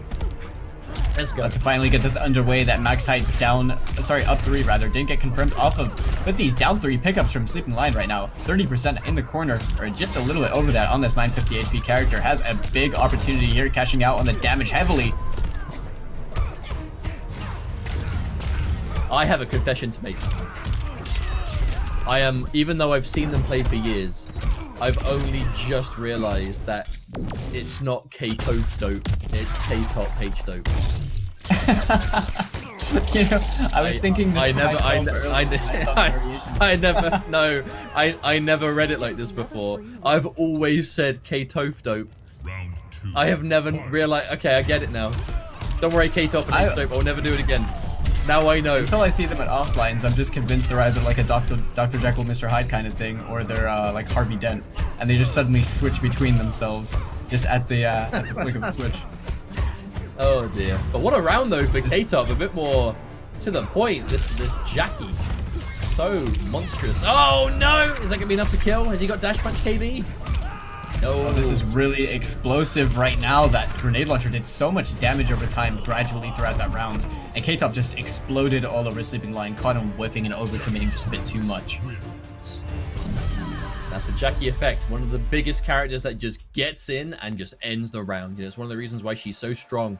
The rush down, the options, the mobility, the staggers, the damage, the resource usage. Like, she's a tricky character to learn at first, but in the hands of players like K-Top that are no stranger to high execution, just fast-paced characters, this is just another day in the office. And K-Top really, really seeing a tremendous amount of success out of him now. And again, I really think a big part of it is the fact that he's kind of settled down on Jackie. You know, he plays a number of characters for sure. You know, we could still see the Jade, we could still see the Fujin, but this Jackie is the kind of main go-to now. I feel like there are a lot of players like that they play a bunch, but it's when they really focus on like which priority the characters will have. That's when they really go like, okay, now I really know what I'm playing and when. Let's go. I wonder if there's an element of Nivek influence in this as well, you know, fellow Greekman and World Final Jackie player. But this is exactly, I mean, it's a very, very common Jackie loadout nowadays. But I wonder if there might have been anything in that regard as to maybe just learning the overall character. But to be honest, very strong through and through. It's good to see K-Top kind of just picking a. Well, I know, I remember. None of two. I remember seeing K-Top in his first event after Ultimate. He was still playing at REDIFF. So he was actually still playing, like, yeah, he was still going for the ground pound. So I definitely think you might have a point. I would like to think there must be some influence from Nivek, because Nivek is a bit of a guru for the Greek FGC, especially the NetherRealm community. Still like that back throw. Sleeping Lion took a lot of damage. Oh, tries to wake up jump, but there it is, the neutral jump. You'd say Sleeping Lion really likes those jump kicks in the corner, and we're seeing exactly why. So hard to deal with, especially on Oki. Oh, getting a lot of mileage from them, but that jump in just about clipping Sleeping Lion a nice 35% right there on the board for K-Top. But right now, Sleeping Lion trying to fight his way out the corner, jumps his way out. Oh, speaking of jumping, relentless door is lava. This is literally jumps like Lion now. I refuse to believe otherwise. There's been about 6 jumps in a row. I mean, it's true. If it ain't broke, don't fix it. Oh, the back throw. Escape failed, no less. Sleeping Lion now has that fatal blow again. Ooh, that was important. Oh, no pickup, didn't have the bar. Plus frames, no, he finishes the streak. Oh, raw fatal blow to try to interrupt. The fatal blow is just counter poke. It may have been. You know, actually, I think you may have a point. Oh, the instant. And the down. Wait. The down 3 hit the jump up that high? The down 3, you know, it's they got that kind of like awkward hitbox, but it makes sense that it hits the jump. But he was like, Sleeping Lion was just outside of the grenade launcher range on the flame carpet, so he wasn't gonna die to the tick, but he got clipped by the poke. Yeah, I gotta say, I'm not too surprised that Sleeping Lion is being so mobile. You know, he's playing against a character that if you do want to sit there and get too comfortable, before you know it, she's leaping all over you, and now you're dealing with damage over time that you're standing in. Like, you can never get too comfortable on defense against this character, especially against someone like K-Top. Corner combo now. Ah, big knockdown, even bigger damage. Plus frames, finishes the streak again. K-Top not really interested in the 1-1 game. Oh, and the grenade to the dome. K-Top 2-0 lead now. This has been quite a dominant set, I've got to say. K-Top looking relatively unchallenged today. Yeah, Lion honestly was, his circumstances got significantly worse when the amplified interactable was let rip in the corner. Because like the moment that happened, he got clipped out of it. It was not breaking that damage in the corner. And already being in that position against Jackie, You know, he kind of just made it really rough for himself with that one bad call. But he is 2-0 down now. We haven't seen him, you know, completely give up in that sense. He's definitely been fighting back, but K-Top definitely has the upper hand right now. I'm gonna have a look. I want to see who puts K-Top into losers, because he started this tournament in the losers bracket, but he's been playing so well. See if I can find the bracket and see who put him there, because I really want to know. This is a very tough region to play in pro competition, because when you have, like, you know, it was Eastern Europe, basic. all of CIS. Do basic? No, it wasn't. Oh, It was not. It was. I'm going back further. This bracket got me mixed up. I imagine it was quite a large bracket. Round 1. Fight. My goodness. Regardless, though, K-Top, the important thing isn't about how he was playing yesterday to be in losers. The important thing is how he's bringing it back today. Oh, it was Val. He got put to losers by Val. Okay. Interesting. Yeah, I've just seen it now. But he's, yeah, honestly, making full use of this opportunity, being in the losers bracket in the top 8. Does not want to squander that opportunity at all. He's going all in, and he's doing really well so far, trying to get the most points he can. Oh, forward roll after that. Sleeping Lion. Forever the momentum stealer. Trying to get it working, but back to the wall now. Chip damage grenade. Oh, that has got to be low-key one of the cheekiest things that Jackie has. When you, like, finish a string on block into low fire, and the fire doesn't connect, so it lands between your legs. So you just start taking the damage over time. So dirty. Right now, okay, so we're going to see some Oki from K-Top. He has the health deficit right now. We're going to have to be careful about getting opened up a couple more times. Right now, just using all of the advantage he can get, but that raw orbiting hat actually clipped. Didn't get the full combo punish. Sorry, the pickup off it.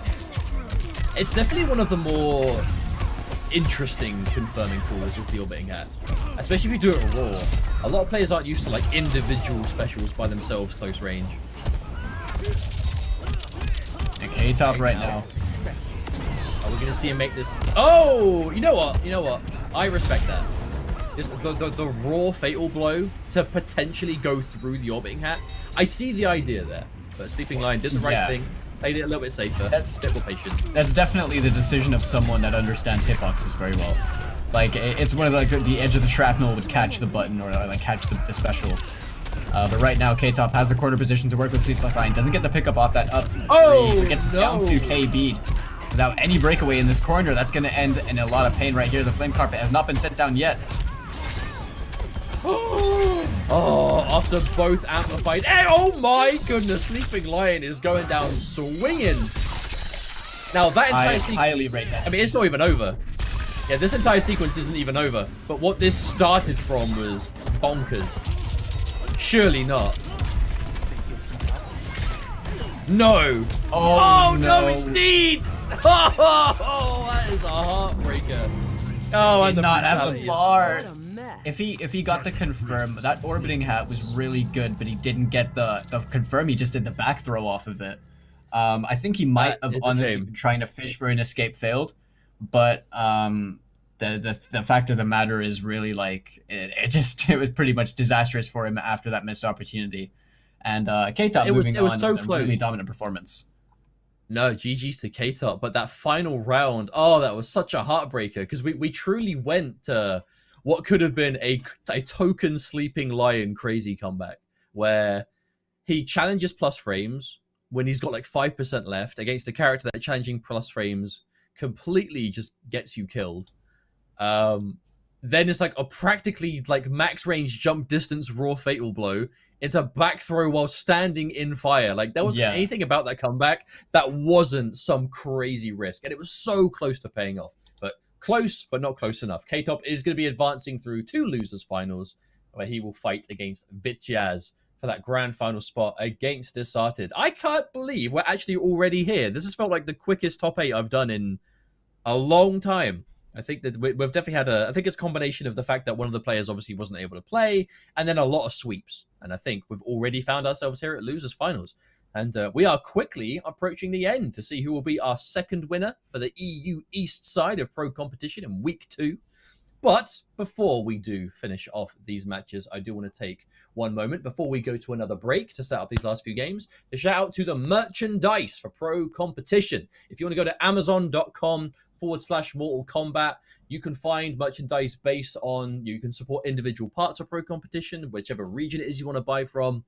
If there's something cool in this selection, head to the Amazon shop and pick it up. It's a good way of supporting Pro Competition, support your favorite players, support the league overall, and get some cool swaggy merchandise in the process. There's some really cool designs for shirts, hoodies, all the in-between. It's been a really good selection, and I hope you find something that you like. But from us, for now, we are going to be going to one more final break before we end things for EU East Week 2. So don't go anywhere. I want to thank you very much for tuning in so far, and I'm sure we'll see you in a few minutes' time when we return from this next break, where we'll get our losers finals and grand finals decided. We'll see you then. See you.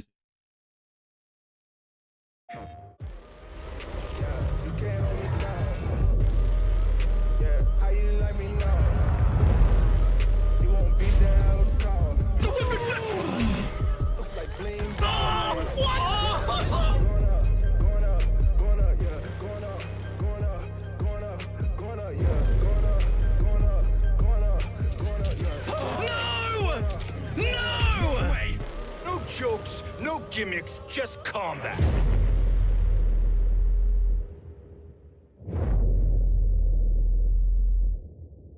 PlayStation. Looking for attention, I don't need the extra tension, cause I'm in the fourth dimension, trapeze high in suspension. Now don't bother with the haters, cause they all be imitators. Real life manipulators, get it back up, see you later. I like me for me, I'ma be what I'ma be. I like me for me, I am who I wanna be. Na na na na, na na na na na, na na na na. Gotta prove it to myself and nobody else. Gotta prove it to myself and nobody else. I like me for me, I'ma be what I'ma be. Prove it to myself and nobody else. Gotta prove it to myself and nobody else. Gotta prove it to myself and nobody else.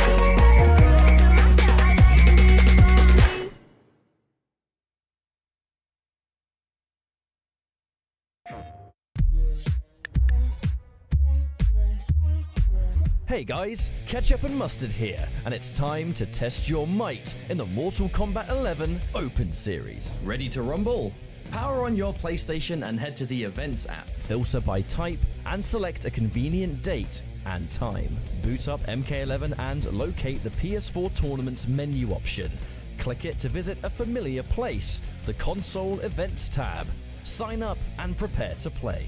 Once registered, you can view your tournament details and check-in time. A notification will remind you to tighten your black belt and get over here for your match. Continue combat in the open qualifiers to close in on the competition. Thank you for watching, and we'll see you in the tournaments.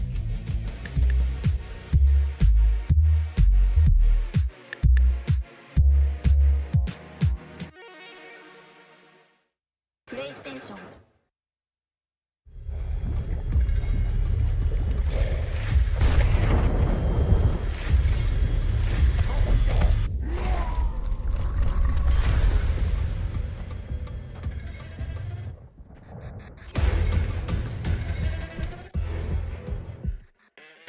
Who are you? I'm your worst nightmare.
Welcome back, everybody, to the Mortal Kombat 11 Pro Competition. This is Week 2 of EU East for Interkontinental Kombat. My name is Ketchup, and I'm joined by the very talented Falcon.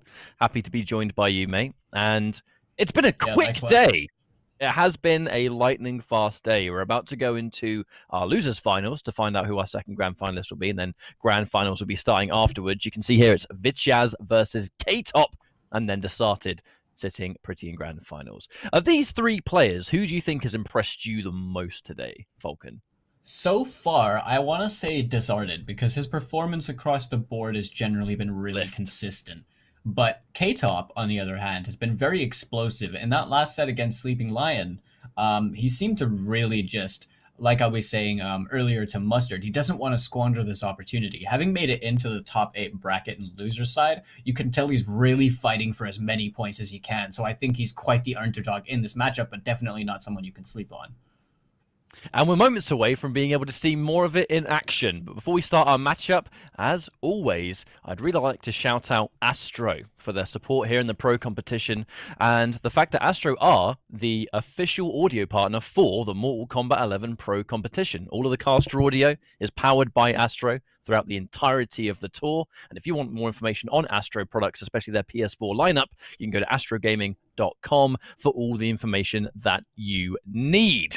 And on that note, Falcon, I think it's about time we start our losers finals. Yeah, and what a good one we are bound to have. Vityaz was doing really well at making the adaptations that he needed to against Desarted, but unfortunately didn't quite work out for him as well as he had hoped. So this is really the chance at the run back in grand finals. And I think Vityaz is really out for blood in this situation. Looking at this character select, though, we had a... Okay, so this has to be hidden cursor. Yeah, this is absolutely the fact that we see a character in change. Vityaz has gone right. I think I'm going to change away, please. We saw Cassie, we saw Shang Tsung, and now, settling on this one, I do know that since Ultimate, and now you've got some more variations to choose from, Falcon, I think hidden cursor is a bit risky with a lot of players. Definitely getting the wrong variation in tournament. We've seen that before. We totally haven't seen that before. Definitely not once. No, not on this not note, too many hidden times cursor at all. not being much of a factor. We're going to see pretty much just digital soldier Cassie playing off against the variation of K-Top of Jackie that we saw before, which is the very standard Jackie variation, I feel like, in this day and age with Ultimate Patch. It's definitely what I think a lot of people are considering the Jackie variation. You can kind of swap that grenade launcher for other things, but I think that a lot of players, look, they just like that grenade launcher too much. You know, it's such a big part of the range and the damage. And it looks like right now, Vityaz able to somewhat reverse the pace, getting some of that corner position, going for the less obvious grab directions too, right? Content to throw K-Top out the corner and just play this mid-screen game. Yeah, and I don't think Vityaz wanted to spend the bar and the kneecapping there just in case there was a break. And I think that was a pretty good decision right there. Has it now for when he needs it, and spending the interactable as well. I love that presence of mind to use that for the extra damage and guarantee the round. Now both characters are at 950 health, so that does mean that, you know, obviously you don't need as much damage, making the damage over time actually more threatening from Jackie. Oh yeah, he's in for the trade. Not quite though. The back-to-back blast in the air, that grenade launcher, the sneaky stuff, being able to shrapnel cancel it anyway, just giving it the extra range and confirms. Nice little chunk of damage to take K-Top already. Looking to take this second round and bring us into a round 3, but the anti-air, Vityaz might have some other plans. There's that nutcracker immediately for the restand, and what comes next?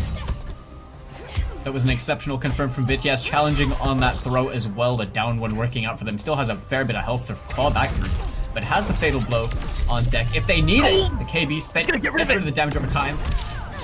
Oh my god! That's the classic right there. I jump in, you're going to try an anti-air, eat this. In this case, it'll be a fatal blow, and Vityaz, I think, feeling pretty good about that one. Being able to bring the comeback. And it was the smart stuff, Falcon. The fact that what started that whole momentum was the counter hit, which gets rid of the goop on the floor. So there's no damage taken. Definitely. That was just an excellent choice. I mean, I think really the call was to spend it there regardless, but the fact that it completely negated the damage over time just made it that much easier for Vityaz to kind of find his footing in the neutral, and then, you know, catching K-Top with the whiff punish fatal blow. That was the end of that game.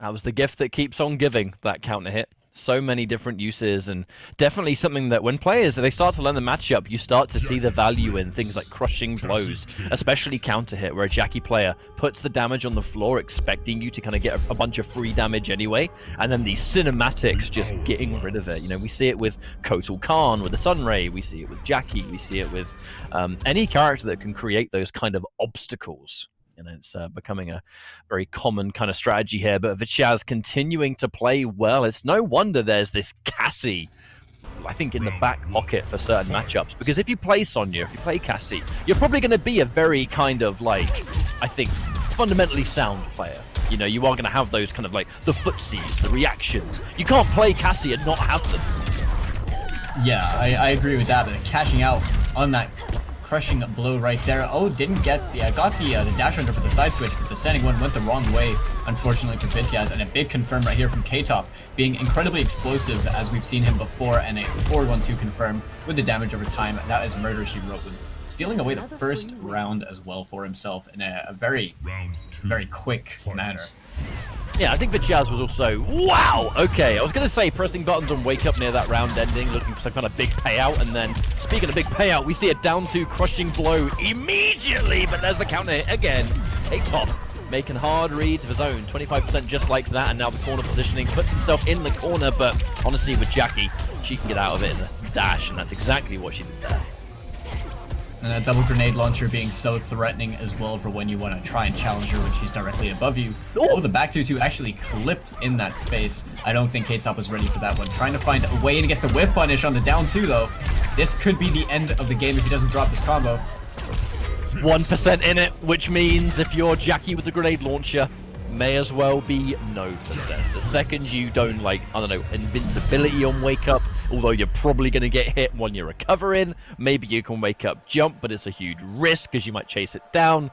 It's the grenade launcher, the ability to close out. You know, not every kind of damage over time effect in this game is actually able to kill you. That's one of the great benefits of grenade launcher, is that, you know, this doesn't force last breath or whatever. If you're standing in it, you're done. You know, the game or the round is over. It's a great tool.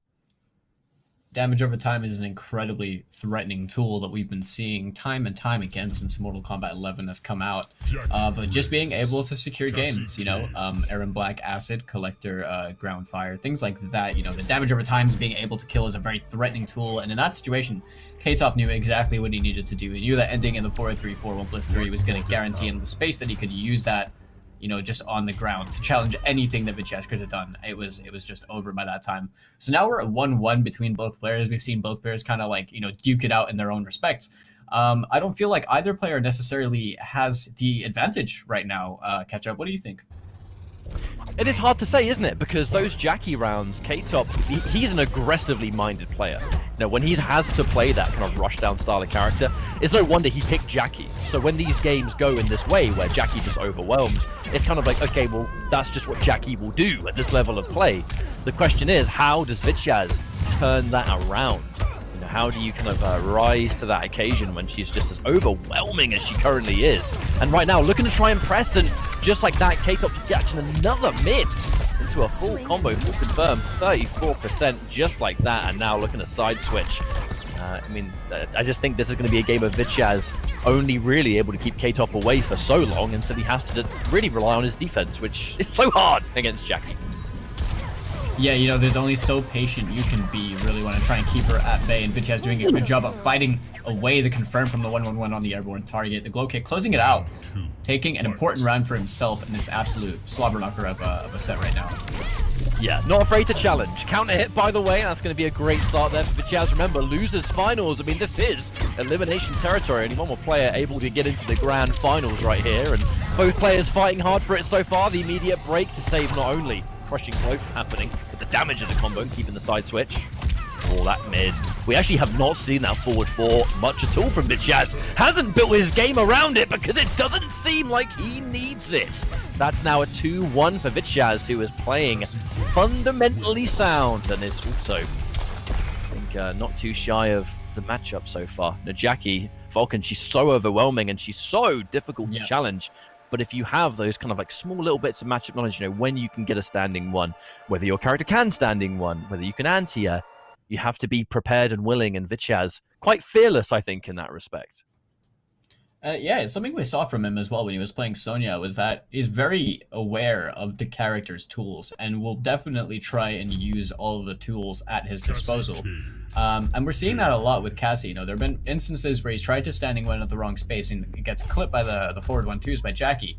But right now, being thrown into a completely different matchup over here, a different style of play, maybe that defensive play that we've seen Vityaz on this entire time, might not help him too much against Jade, but we'll have to see how he handles the matchup itself. Yeah, I mean, we saw this at the very beginning during the character select. We almost saw a hidden cursor because of it. K-Top went Jackie, saw the Cassie get picked, and then went Jade, saw the Shang Tsung, and then, you know, didn't do anything. So I think this was... almost a matchup. That was a heck of a call-out. I mean, it always is. When you're feeling yourself, when you're about to take that win, it's like, right, I'm just going to go all out immediately. Get you thinking, get you sweating. That is true. Now we see K-Top has walked himself into the corner, so albeit you do have the glow, yes, you're still in a dangerous spot. You know, you can't really fight your way out of that unless you're successful on your hits with the forward spark OS on that jump kick. That nice up too as well. You want to jump in? Eat this anti-air, mate. Oh, that's a duck for the nitro kick. Looking for a big read. A bit scrambly, Falcon. It's got to be said who's going to come off better in this one. K-Top anti-ed. No, the edge comes up with the drop. Vityaz is finding all the hits that he needs to find right now. Oh,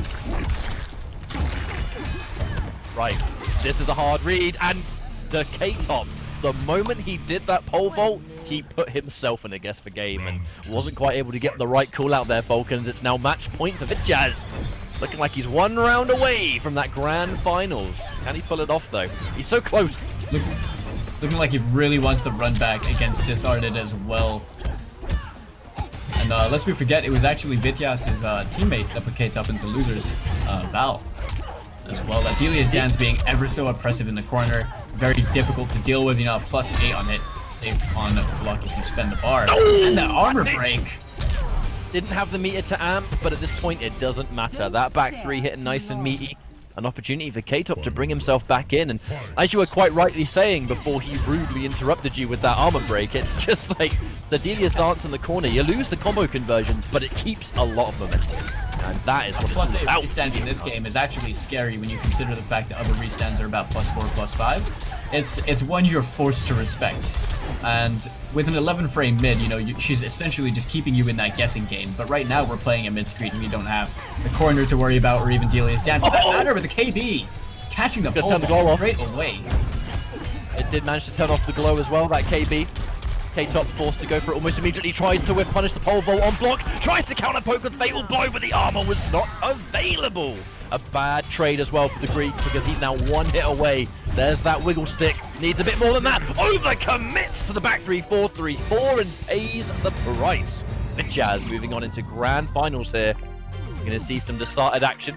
We're going to see some more Cassie, maybe some Sonya. It depends, really, because Shang Tsung versus some of these characters is a bit of an interesting matchup, to say the least. Yeah, now I'm no Sonya player by any means, but you know, I speak to a pretty proficient Sonya player, Op, and he really doesn't like the Shang matchup. You know, there's multiple different factors that can make it a very difficult. Just a series of situations that Sonya really doesn't want to deal with in the neutral.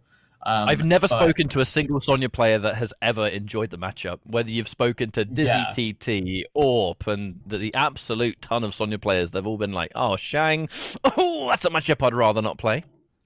And it's funny, because that's like pretty much outside of just Sonya as well. As I feel like most people are just like, hear the name Shang, and they're like, I'd rather not.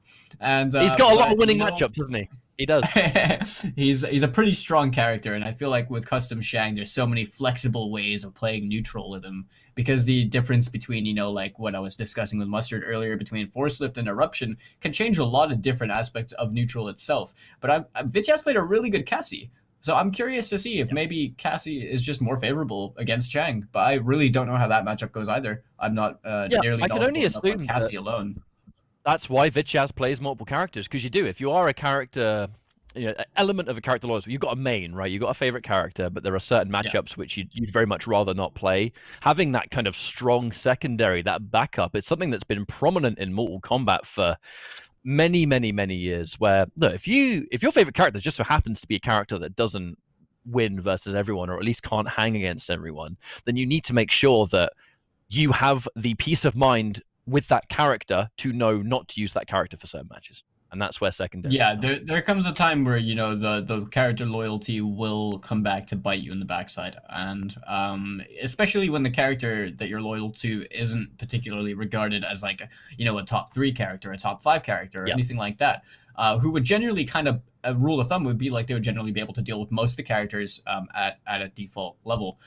But when you're playing a character, say, for example, if you're like a Shao Kahn loyalist in this day and age, life is kind of a bit more rough. But Ultimate has made it a little bit easier for you to pick and choose how you want to play the different tools and different matchups. But we are. I've been a big fan of customs.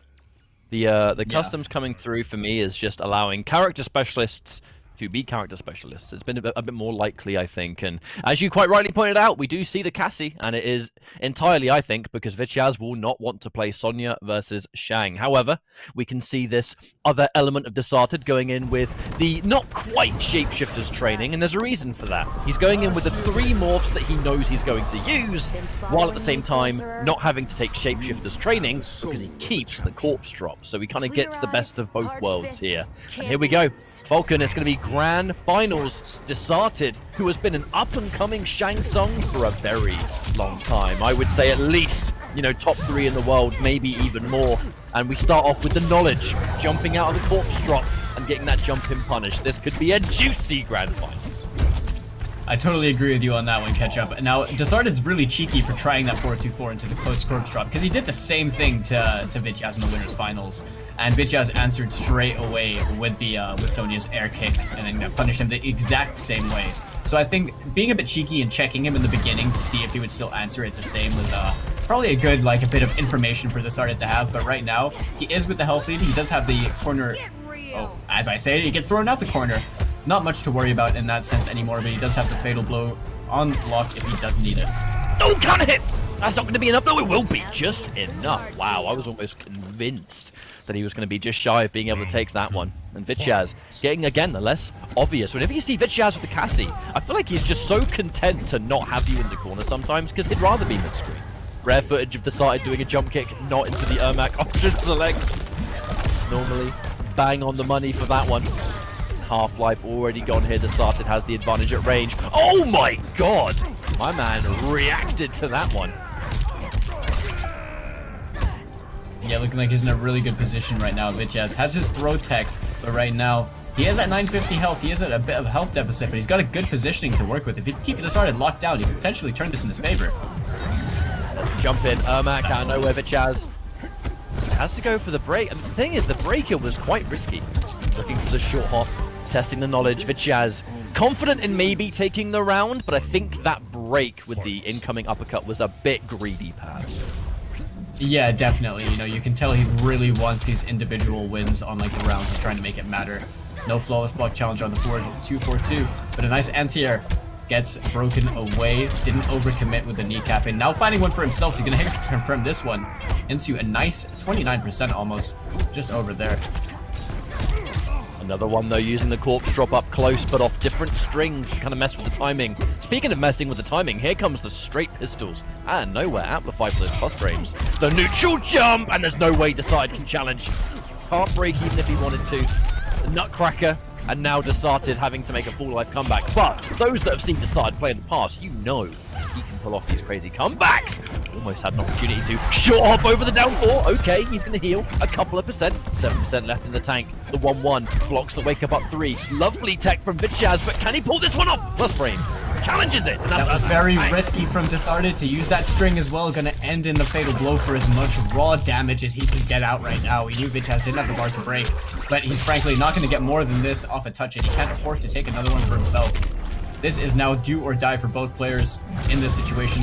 The mix! And oh, the flawless block is really important. No! And he jumps in! He makes the call out, but just at the wrong timing, Falcon. He had the right idea. He dedicated to the back one reptile. You're not going to block overhead in this situation. It'd be crazy to do that. And that's where it comes for through. real. Because that was the definite kill, right? Like the reptile KB was kind of the only thing that would work for you in that situation to get more damage. But the fuzzy is a tough fuzzy anyway, let alone doing it online. So if memory serves me correctly, I think it's a 2-frame fuzzy.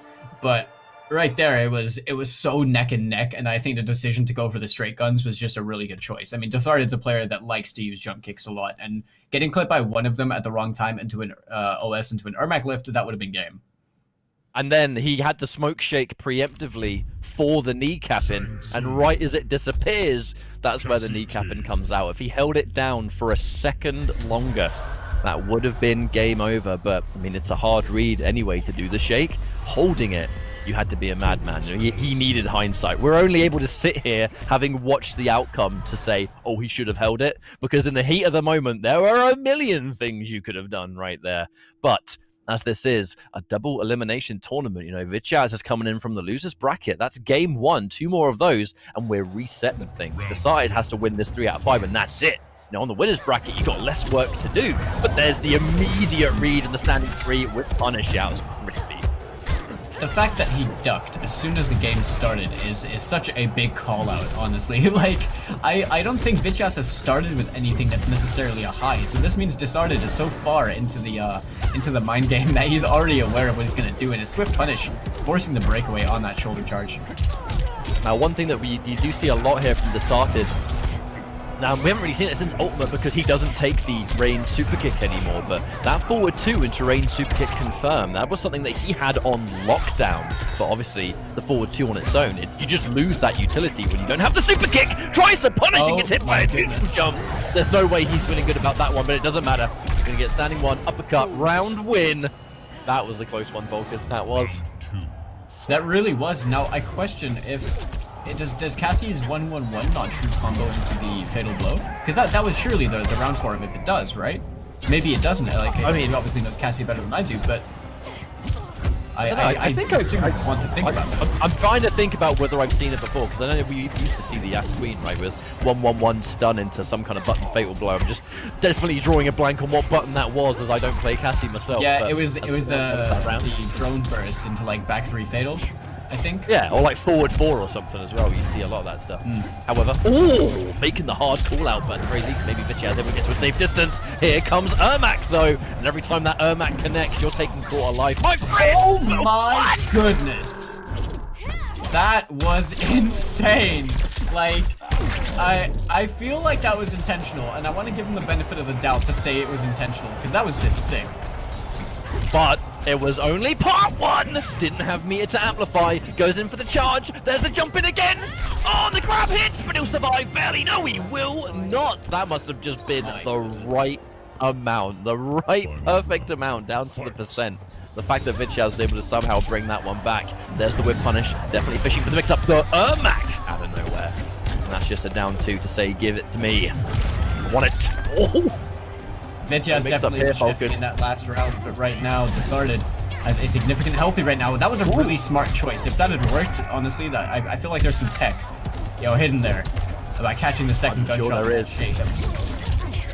Desarted is an absolute scientist of the character. If there is some kind of weird matchup tech, there it is. Glorious. He's Corpse Drop's gonna attack on a fair hit. No breakaway though. He's got himself in the corner though. Ketchup. This is potentially really dangerous. Low profile's the jump in. The release block tech. Last second. It's something that the Russian players are really starting to use an absolute ton. That release block tech to make jump ins win. 1-1-2 plus frames. Shoulder charge. And that's the 1.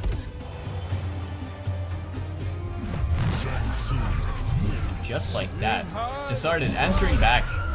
But Vityaz seems honestly just infinitely more comfortable playing Cassie in this matchup comparatively to what we saw in the winners finals. This seems like a completely different Vityaz.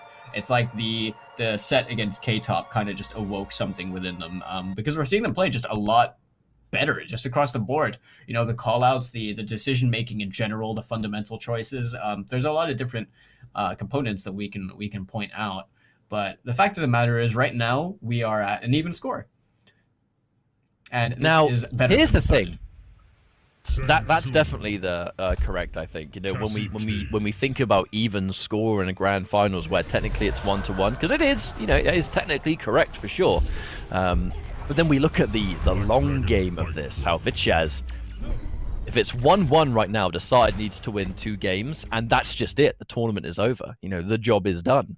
For Vityaz to win the next 2 games, only half the job is done. So there's whether you're able to rise to this occasion, how familiar you are with the grand finals. I think Decided, I definitely think is going into this not just on winner side advantage, but advantage in general, because if anyone has been seeing the PS4 Tournaments Open Series, counter hit, ouch, you'll know that Decided has been in many grand finals. He's been there, done that on winners and losers side. So this is not an uncomfortable position for him to be in.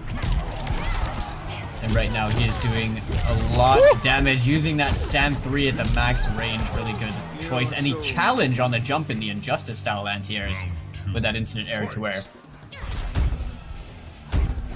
As we now start to push forward, leaps the forward 2-4 on its own, doesn't want to overcommit to any kind of other options perhaps.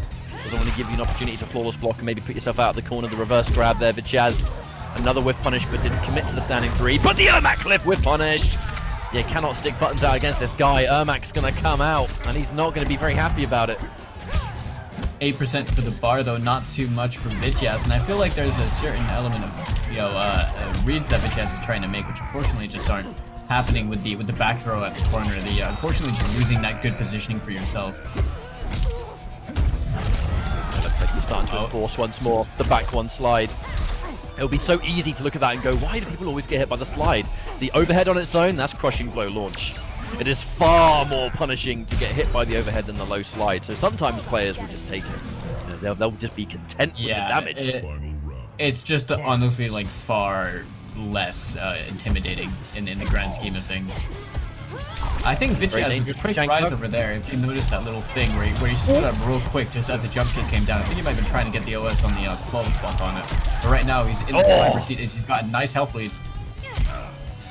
Make up standing 1. I think perhaps that could have been an Ermac lift attempt. Maybe I'm wrong, but a lot of work now to do for the Shang Tsung, who has just been given fatal blow, but another comeback. An attempt. Tries to interrupt with the fatal blow, maybe using the armor. Signs of desperation perhaps. The back one into slide, so much more is needed here. Short hop, Decided. There was a big ask to pull off a comeback of that caliber, but now Vityaz 2-1 here, Falcon. 1 game away from a bracket reset. Yeah, Vityaz is playing so much better than we saw before. Decided was obviously trying to make some reads and looked a bit flustered at the end of that round. And Vityaz just capitalized on everything. Seems cool as a cucumber right now. Not hesitating to really trust the gut feelings. And Decided right now seems to sort of be a little bit lost catch-up. Yeah, especially in that round. There's one thing about Decided which has always been present, is that his level of clutch and dedication to these kind of big comebacks that he makes, that's all been a work in progress. It's taken him a long time to reach this level of comfort. I remember when we first started to see Decided, it was many months ago during the Open Series for PS4 tournaments, where he would get kind of, he'd get top 8, he'd qualify for the Invitational on the Tuesday, and then he'd kind of get joint 5th, and that would be where his journey ends. Maybe he'll lose the first game of winners, move on first round of losers, and then after that maybe he'll fall short, before the top 4 begins. And that was him for a while. Got that one top 3 1 week, and he just descended in confidence. But my point is that he has always been about progress. All progress. Yeah, that's exactly the same thing I was gonna say. He really is just a testament to the grind and the kind of success that it can really bring when you're just actively competing, actively playing, and learning from your mistakes. As it's very evident with how people have been improving over time. They alter their gameplay and they tied it all up. We're seeing generally just a lot stronger competition across the board from Europe as a whole. Oh, without question. I do not think that Decided this time last year would be in a grand finals of a pro competition event, online or offline, because it's just, he wasn't ready. He was not ready for this. But as we now push forward, we can see this round looking much better for him as Vityaz, technically down on life here, but we've seen some pretty impressive comebacks from him all day long. This one's going to be kind of hard though, as there's no last breath available. Just about to build that 1 bar, which now means 1 hit can be taken, but you have to dedicate, right? Ride or die. This is it. Oh, he goes for the KB. I mean, I do like the decision to just go for the 3-ender over there. If you did get the KB, you had the positioning and a nice little chunk of damage to make the comeback just a little bit easier. But as I was saying in the last game right there, Vichaz opts to just throw out of the corner. And, you know, Cassie's not going to get KBs on the throws. So I question the decision as to keep him out of the corner. I feel like generally it would be a little bit easier for Cassie in that sense, but maybe he just prefers playing the mid-screen game, just the neutral. There's always that preemptive short hop, which, if you do a stand-alone corpse drop and the short hop trying to beat it, it does kind of give you elements of a jump in. Not completely for free, but it does create that interesting situation. And again, mixing it up. See there, the instant jump again, just in case you try and jump in. He wanted to try maybe air to air you preemptively, letting the whole string rock. He wasn't going to get any of the conversions, actually. I like that decision. And now the corner pressure. Yeah, that's how you know someone's used to the character. Oh! One more. What's it going to be? The 1-1. The down one! Dishearted. He's going to heal a couple of percent. Just shy of 7% left in the tank! And that's actually the game over. Goodness. Fail blow. Space! Oh, not needed! It's just going to be an uppercut. Falcon. Dishearted. Oh my goodness, catch up. Just don't get hit. That's it. You can't get hit by anything. Just, I mean, like, you can never truly count this guy out. And he's able to use these jump kicks in these really clutch moments, and these OSs are doing absolute wonders for him. The Ermac confirm is just, you know, it's a nice source of damage. You're getting like 26%, which is just a little bit more than that on a 950 HP character like Cassie. And that's crazy, you know, just off a successful, already really good jump 3, you're cashing out with 26%, give or take, for the bar, you know, every single time. So he kind of is just gradually chipping away at the health bar, and he's finding a lot of mileage just off the successful hits in that sense. Whereas Vichaz seems to be committing to a lot of reads, trying to do a lot of staggers, which has been working for him before, but Desarted's beginning to challenge them a lot more. Now, with where we're at, a wide amount, I think, rides on this one match, right? This is either going to be the tournament ends, or we only just finished the first half.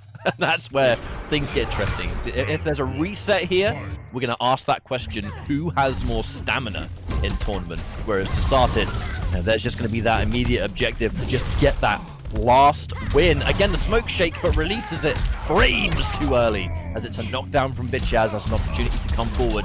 The low as well. Half-life already gone in this round, charging up those good shots. And the corner pressure, so good.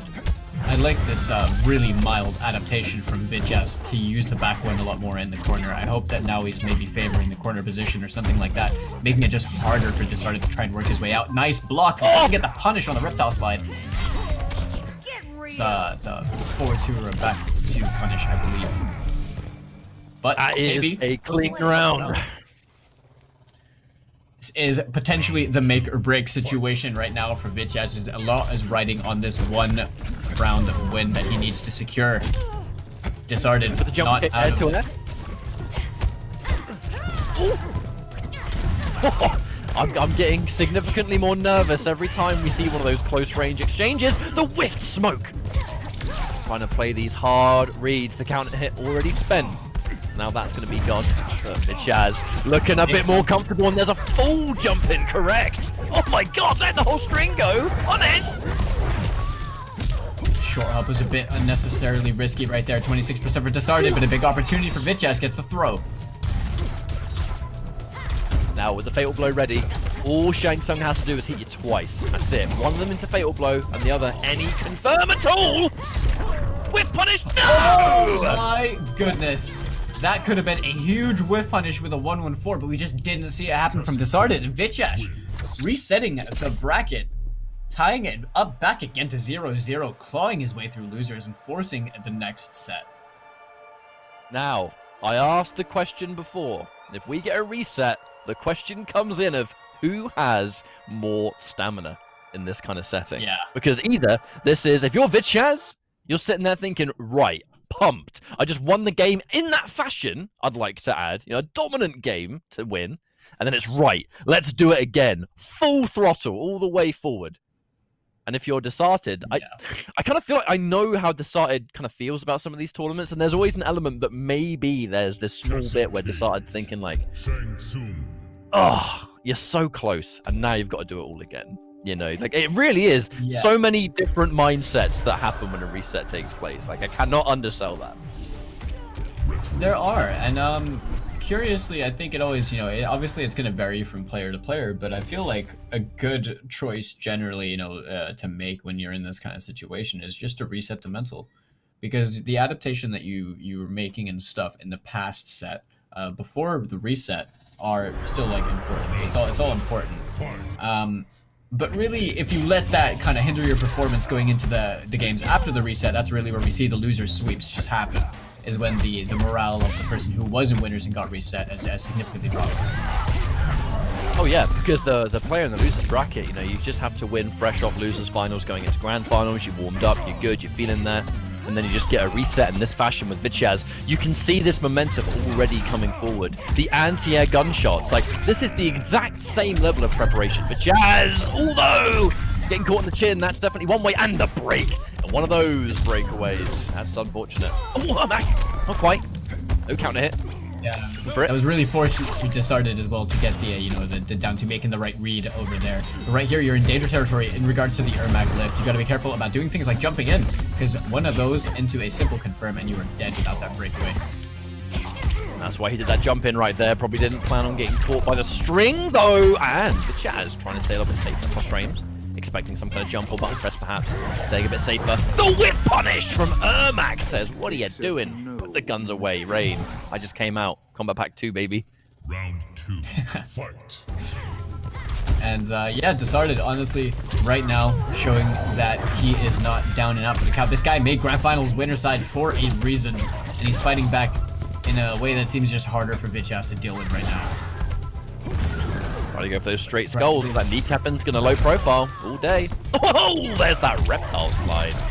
We've seen Decide in tournament before, Falcon. He goes for those max range reptiles, gets the KB and a side switch. That was a beautiful whip punish with the 114, forces the breakaway, gonna get the OS. Oh, it dropped and gets punished for his troubles with the forward 2, 1+3. Very good presence of mind from Vichaz to use that advancing punish and cash out on the KB damage. But the fuzzy,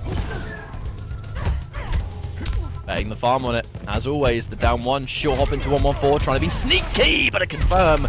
No breakaway available, which gives Vichaz another round win. As in this first game, cue the subway background and the subway music. Let's go! yeah, one of the GOAT stages, easily.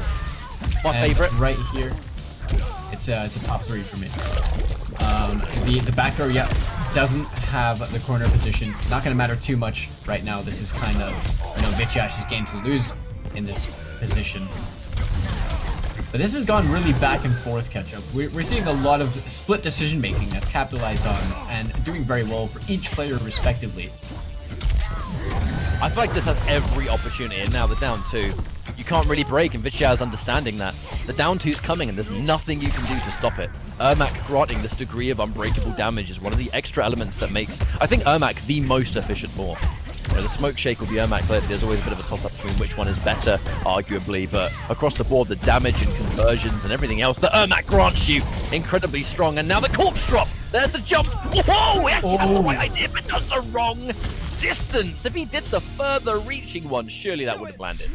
Yeah, that would have worked, and unfortunately for him, he just didn't believe enough, just chose the range wrong, and decided scoring that game for himself. Looking real good post reset, and Vichaz really has he's been doing significantly better, just in playing. But this seems to come down to both these players seem incredibly evenly matched at this point in time. I think Desarded's just kind of making the right call outs on when Vichaz wants to approach or when he wants to make the kneecappings or something. And it feels like the reads are just generally more favorable for Desarded, because the Ermac lift, it's once you're confirmed into that, there's almost no point breaking after that. Just because the optimals, the dash up, micro dash stand 1, micro dash down 2, right? Like it may as well just come out on the breakaway anyway. It's a weird mix-up, because normally when you go to breakaway, you look at what do I think is going to happen if they're just going to uppercut on its own. In this instance, if you think the uppercut is coming, you don't break. If you make the hard read that the Shang Tsung player is going to do the standing 1 first, you can break it on a read of them doing a standing 1. So you take a standing 1's worth of damage instead of a down 2. But that's it's so specific, isn't it? That it's not worth it. Just take the standing one and then whatever. Just save your meter. It's yeah, exactly. It's like it's almost just unnecessary to break in the situation. Like, but over here, no challenge on those plus frames. The gapped string right there, but the jump over.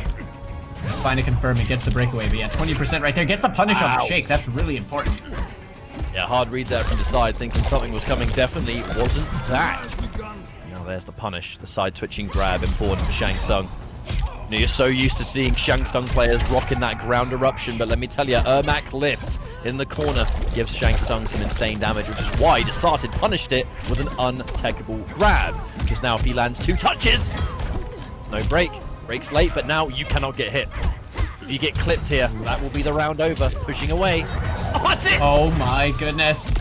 Launch into the stand 1 fatal. That's all you need. Disarted. Yeah, I'm pretty sure the scaling is not gonna, you know, destroy any chances of this, guaranteeing the round. And also gets a nice bit of space to start walking himself back in the neutral going into the next round. This is the benefit of Ermac Lift. It gives you the most practical applications for Fatal Blow. You can use it anywhere in a combo and the Fatal Blow will connect off of it. Which is why I keep talking about the uses of the Lift. If you are that brawler Shang Tsung, if you want to fight up close, max range by the way, because here comes the crushing blow.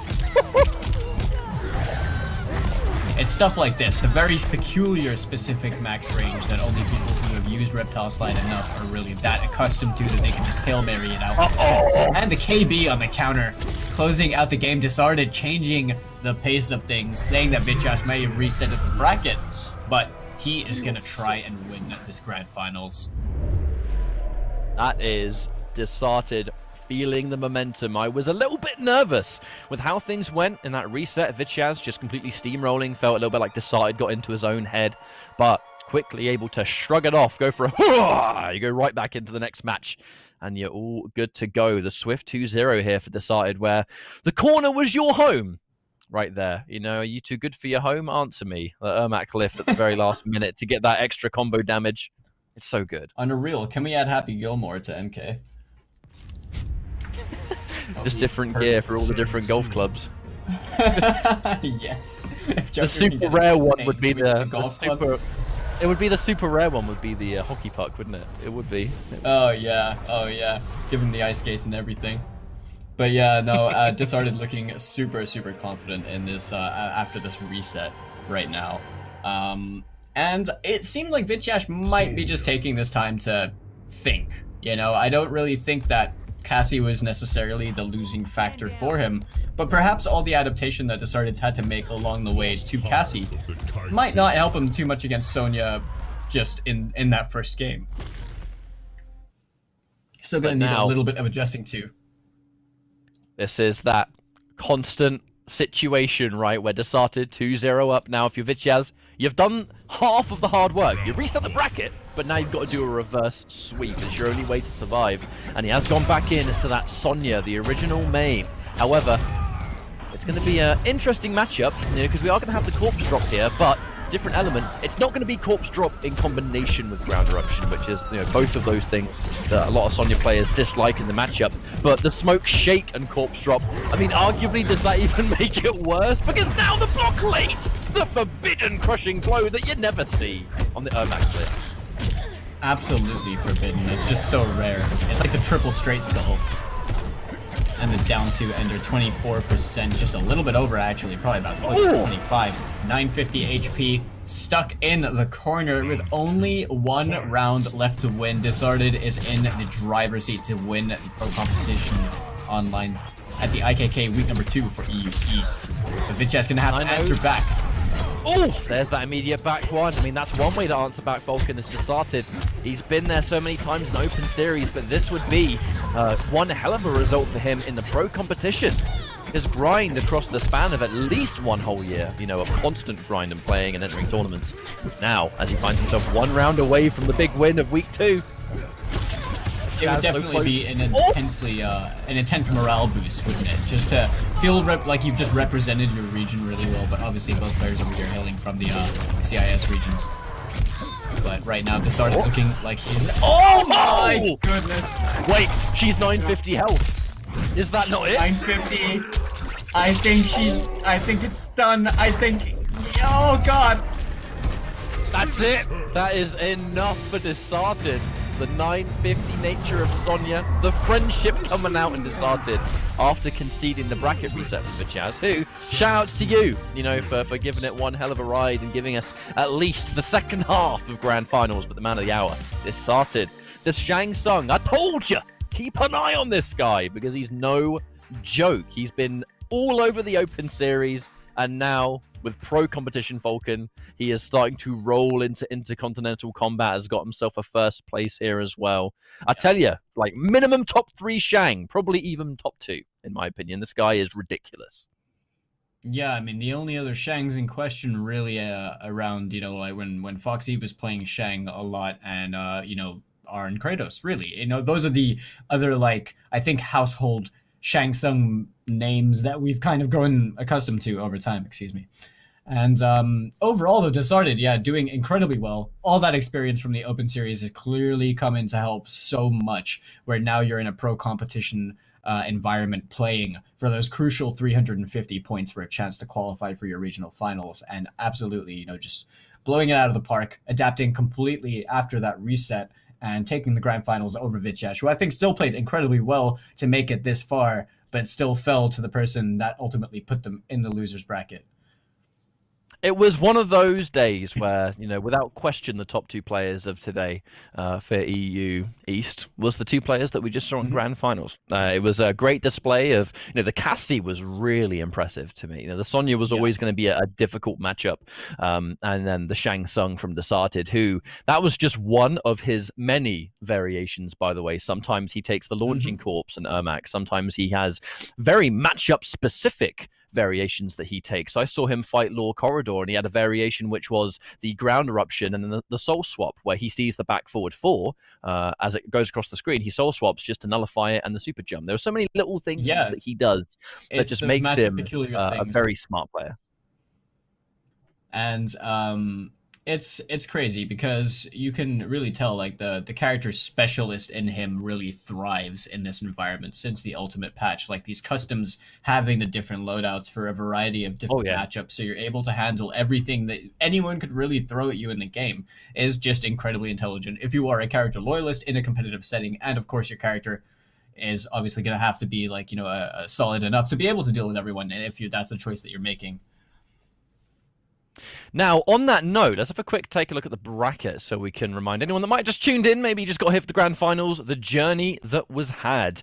Because, as you would always expect here for EU East, that's very Russian heavy because, hey, look, if you don't realize just how big the Russian community is for Mortal Kombat, you will very, very soon, I promise, because they have so many players of impeccable talent. And I think we had a nice little demonstration of that today. Desarted taking the whole tournament, Vichaz bringing it 100%, Sleeping Lion, who has been no stranger to a Open Series grand finals, by the way. K-Top coming out, who, just to remind everyone, had to take the first year of Mortal Kombat 11 away. Wasn't even able to grind. He and his brother H-Dope, they came back a year later, and here they are already getting top H, which is kind of ridiculous. And then everyone else jumping in and qualifying for this top 8. This was only week 2. We are still early days here for the pro competition. But the thing is, folks, this is all done through PS4 tournaments. PlayStation 4 have been a huge supporter of competitive Mortal Kombat through the Open Series, through now the Pro Competition, which has the North American League, the Liga Latina, the Interkontinental Kombat.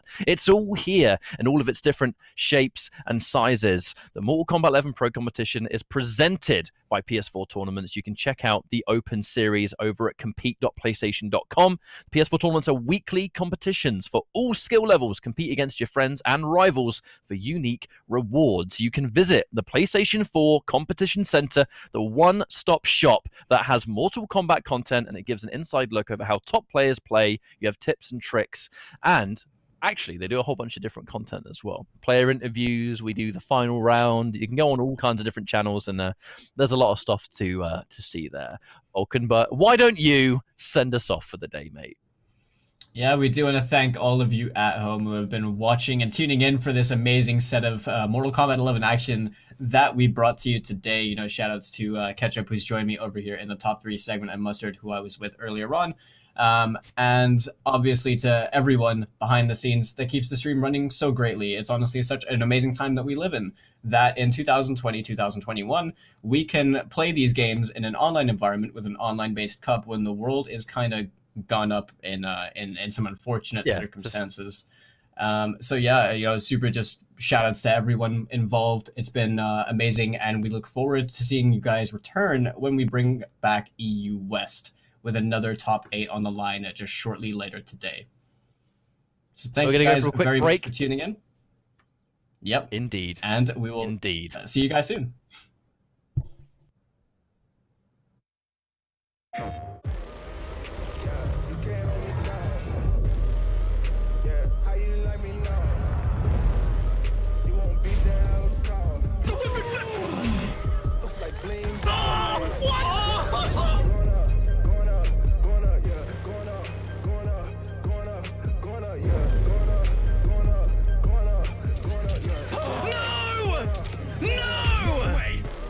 Jokes, no gimmicks, just combat.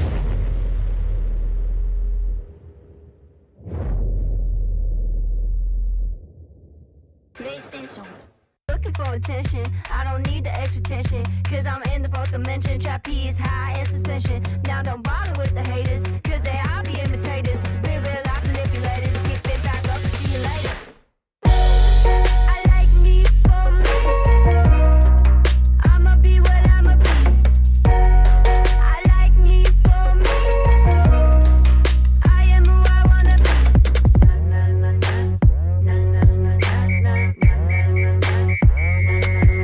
Gotta prove it to myself and nobody else. Gotta prove it to myself and nobody else. I like me for me, I'ma be what I'ma be. Prove it to myself like nobody else.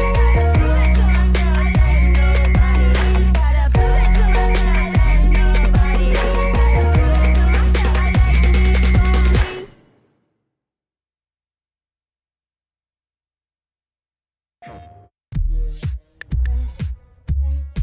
me for me. Hey guys, Ketchup and Mustard here, and it's time to test your might in the Mortal Kombat 11 Open Series. Ready to rumble? Power on your PlayStation and head to the Events app. Filter by type and select a convenient date and time. Boot up MK11 and locate the PS4 Tournament menu option.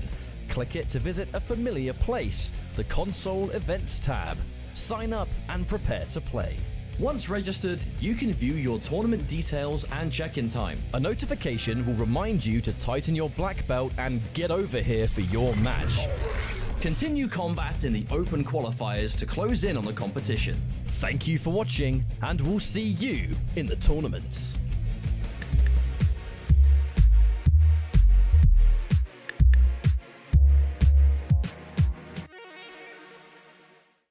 PlayStation.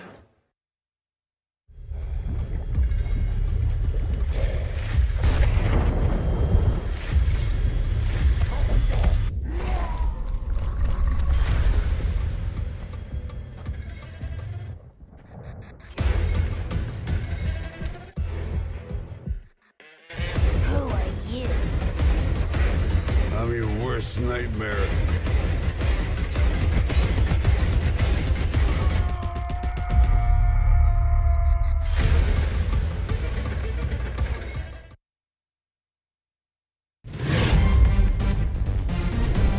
Any ring I step into is mine.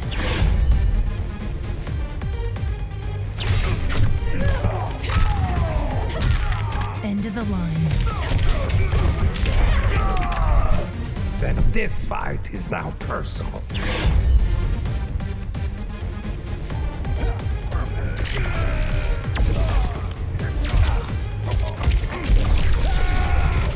It is exhausting being so perfect.